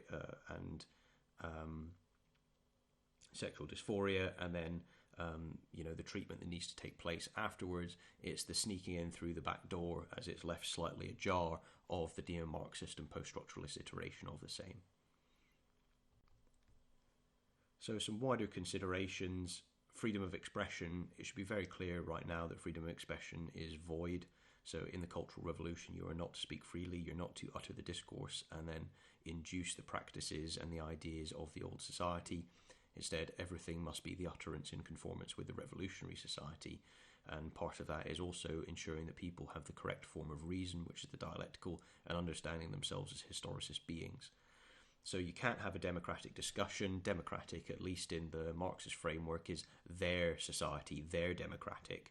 So they're not actually talking in a liberal sense where it's the integrative whole of society. The democracy is their specific democracy on the left, which is oppositional to whatever is on the right, which is focused on establishing outgroups within the nation, then tearing the nation down. And you might ask, okay, well, if there's this principle of self-ID, can I self-ID on other biological aspects of my identity? And the answer to that is no. And the reason for that is because it's not politically of utility to the neo-Marxist tradition for you to identify as, for example, a different race. To allow critical race theory would prevent people who are white identifying as people who are black. They would label that as a different kind of imperialism. But in terms of when it comes to sex and sexuality, if it serves the needs of the revolution, then of course it is promoted, and it is as crude as the bifurcation of what is its utility for the revolution. So in terms of how you can protect your children, I think it's the intellectual base, the form of reason, a good grounding in ethics, recognizing that there's healthy forms of masculinity and femininity, that there's healthy relationships and healthy societies, and that basically rooting your identity in victimhood is going to lead to a life of misery and political activism where you're likely to greatly overstretch the mark and be unwilling to negotiate with others. In fact, that's prefigured throughout all of the totalitarian methodology that we've been looking at. In terms of where does the Cultural Revolution lead, this is quite a question that gave me some serious pause for thought at the end of my last book, particularly when I was looking at the more global citizen aspects. And so this is a pedagogical framework which is being rolled out across the globe, which is trying to teach people to opt into the neo-identity of being a global citizen, of course underpinned by the same methodology which gave rise to the totalitarianism of the 20th century.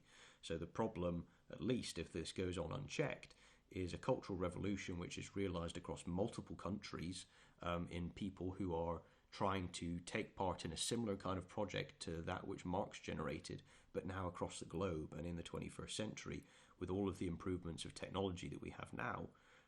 And so the worst potential outcome and the always potential outcome of cultural revolution is genocide, but now at a different scale, mediated by different means, getting to it by different means, beginning with sexuality. We'll recall that Yuri Bezmenov says that sexuality was a key part in the process of ideological subversion and breaking the bonds with the old society. So it is a risk there, but it's a risk which is firmly established when we can see that the methodology of thought and the ideas stem straight from Marxism, and indeed in certain places don't distinguish themselves from being attached to the original Marxist project. So in terms of being able to prevent this, there's a requirement to be forewarned and forearmed. I believe this lecture series has provided that, in part of demonstrating how the reason progresses, the key ideas and principles, whether it's historicism, the process of reflection, praxis, and so on and so forth, how the verbal praxis needs to align. And the main thing here is that the totalitarian is always gunning to exert power over other people and will manipulate others by any means necessary. And so the only way that they can actually be overcome is by actively working against them. And this is really the sense of you have a civic duty to partake within the democracy if you live in a democracy, or if you're in a society which is not a democracy but might have a slide towards totalitarianism through the Marxist vein, you have a duty to yourself, to your family, to your peers, and indeed to the cultural inheritance you have in your society by acting against this. Now, of course, that can take the form of supporting political parties which are not neo-Marxist and which are not post-structuralist, but where there are no parties which represent that view, i.e. where the dialectical methodology has underpinned culture to such a great degree that people who do not necessarily see themselves as being revolutionaries are actually conducting themselves as revolutionaries, which is possible once you change the form of reason itself. There isn't a tremendous amount of hope. The rejection of that is going to be substantially more difficult. So address the problem early and not have that potential arousal of totalitarianism fail, and then you obviously risk that the Cultural Revolution can lead to the same end as in Marxism. So in terms of where you can learn more, these ideas, not specifically on queer theory, are explored through my book, The Revolutionary Renaissance, and you can obviously find more work on my website. So these are the works cited. Thank you for listening. I hope you found this informative, and please share. It's important that many people know.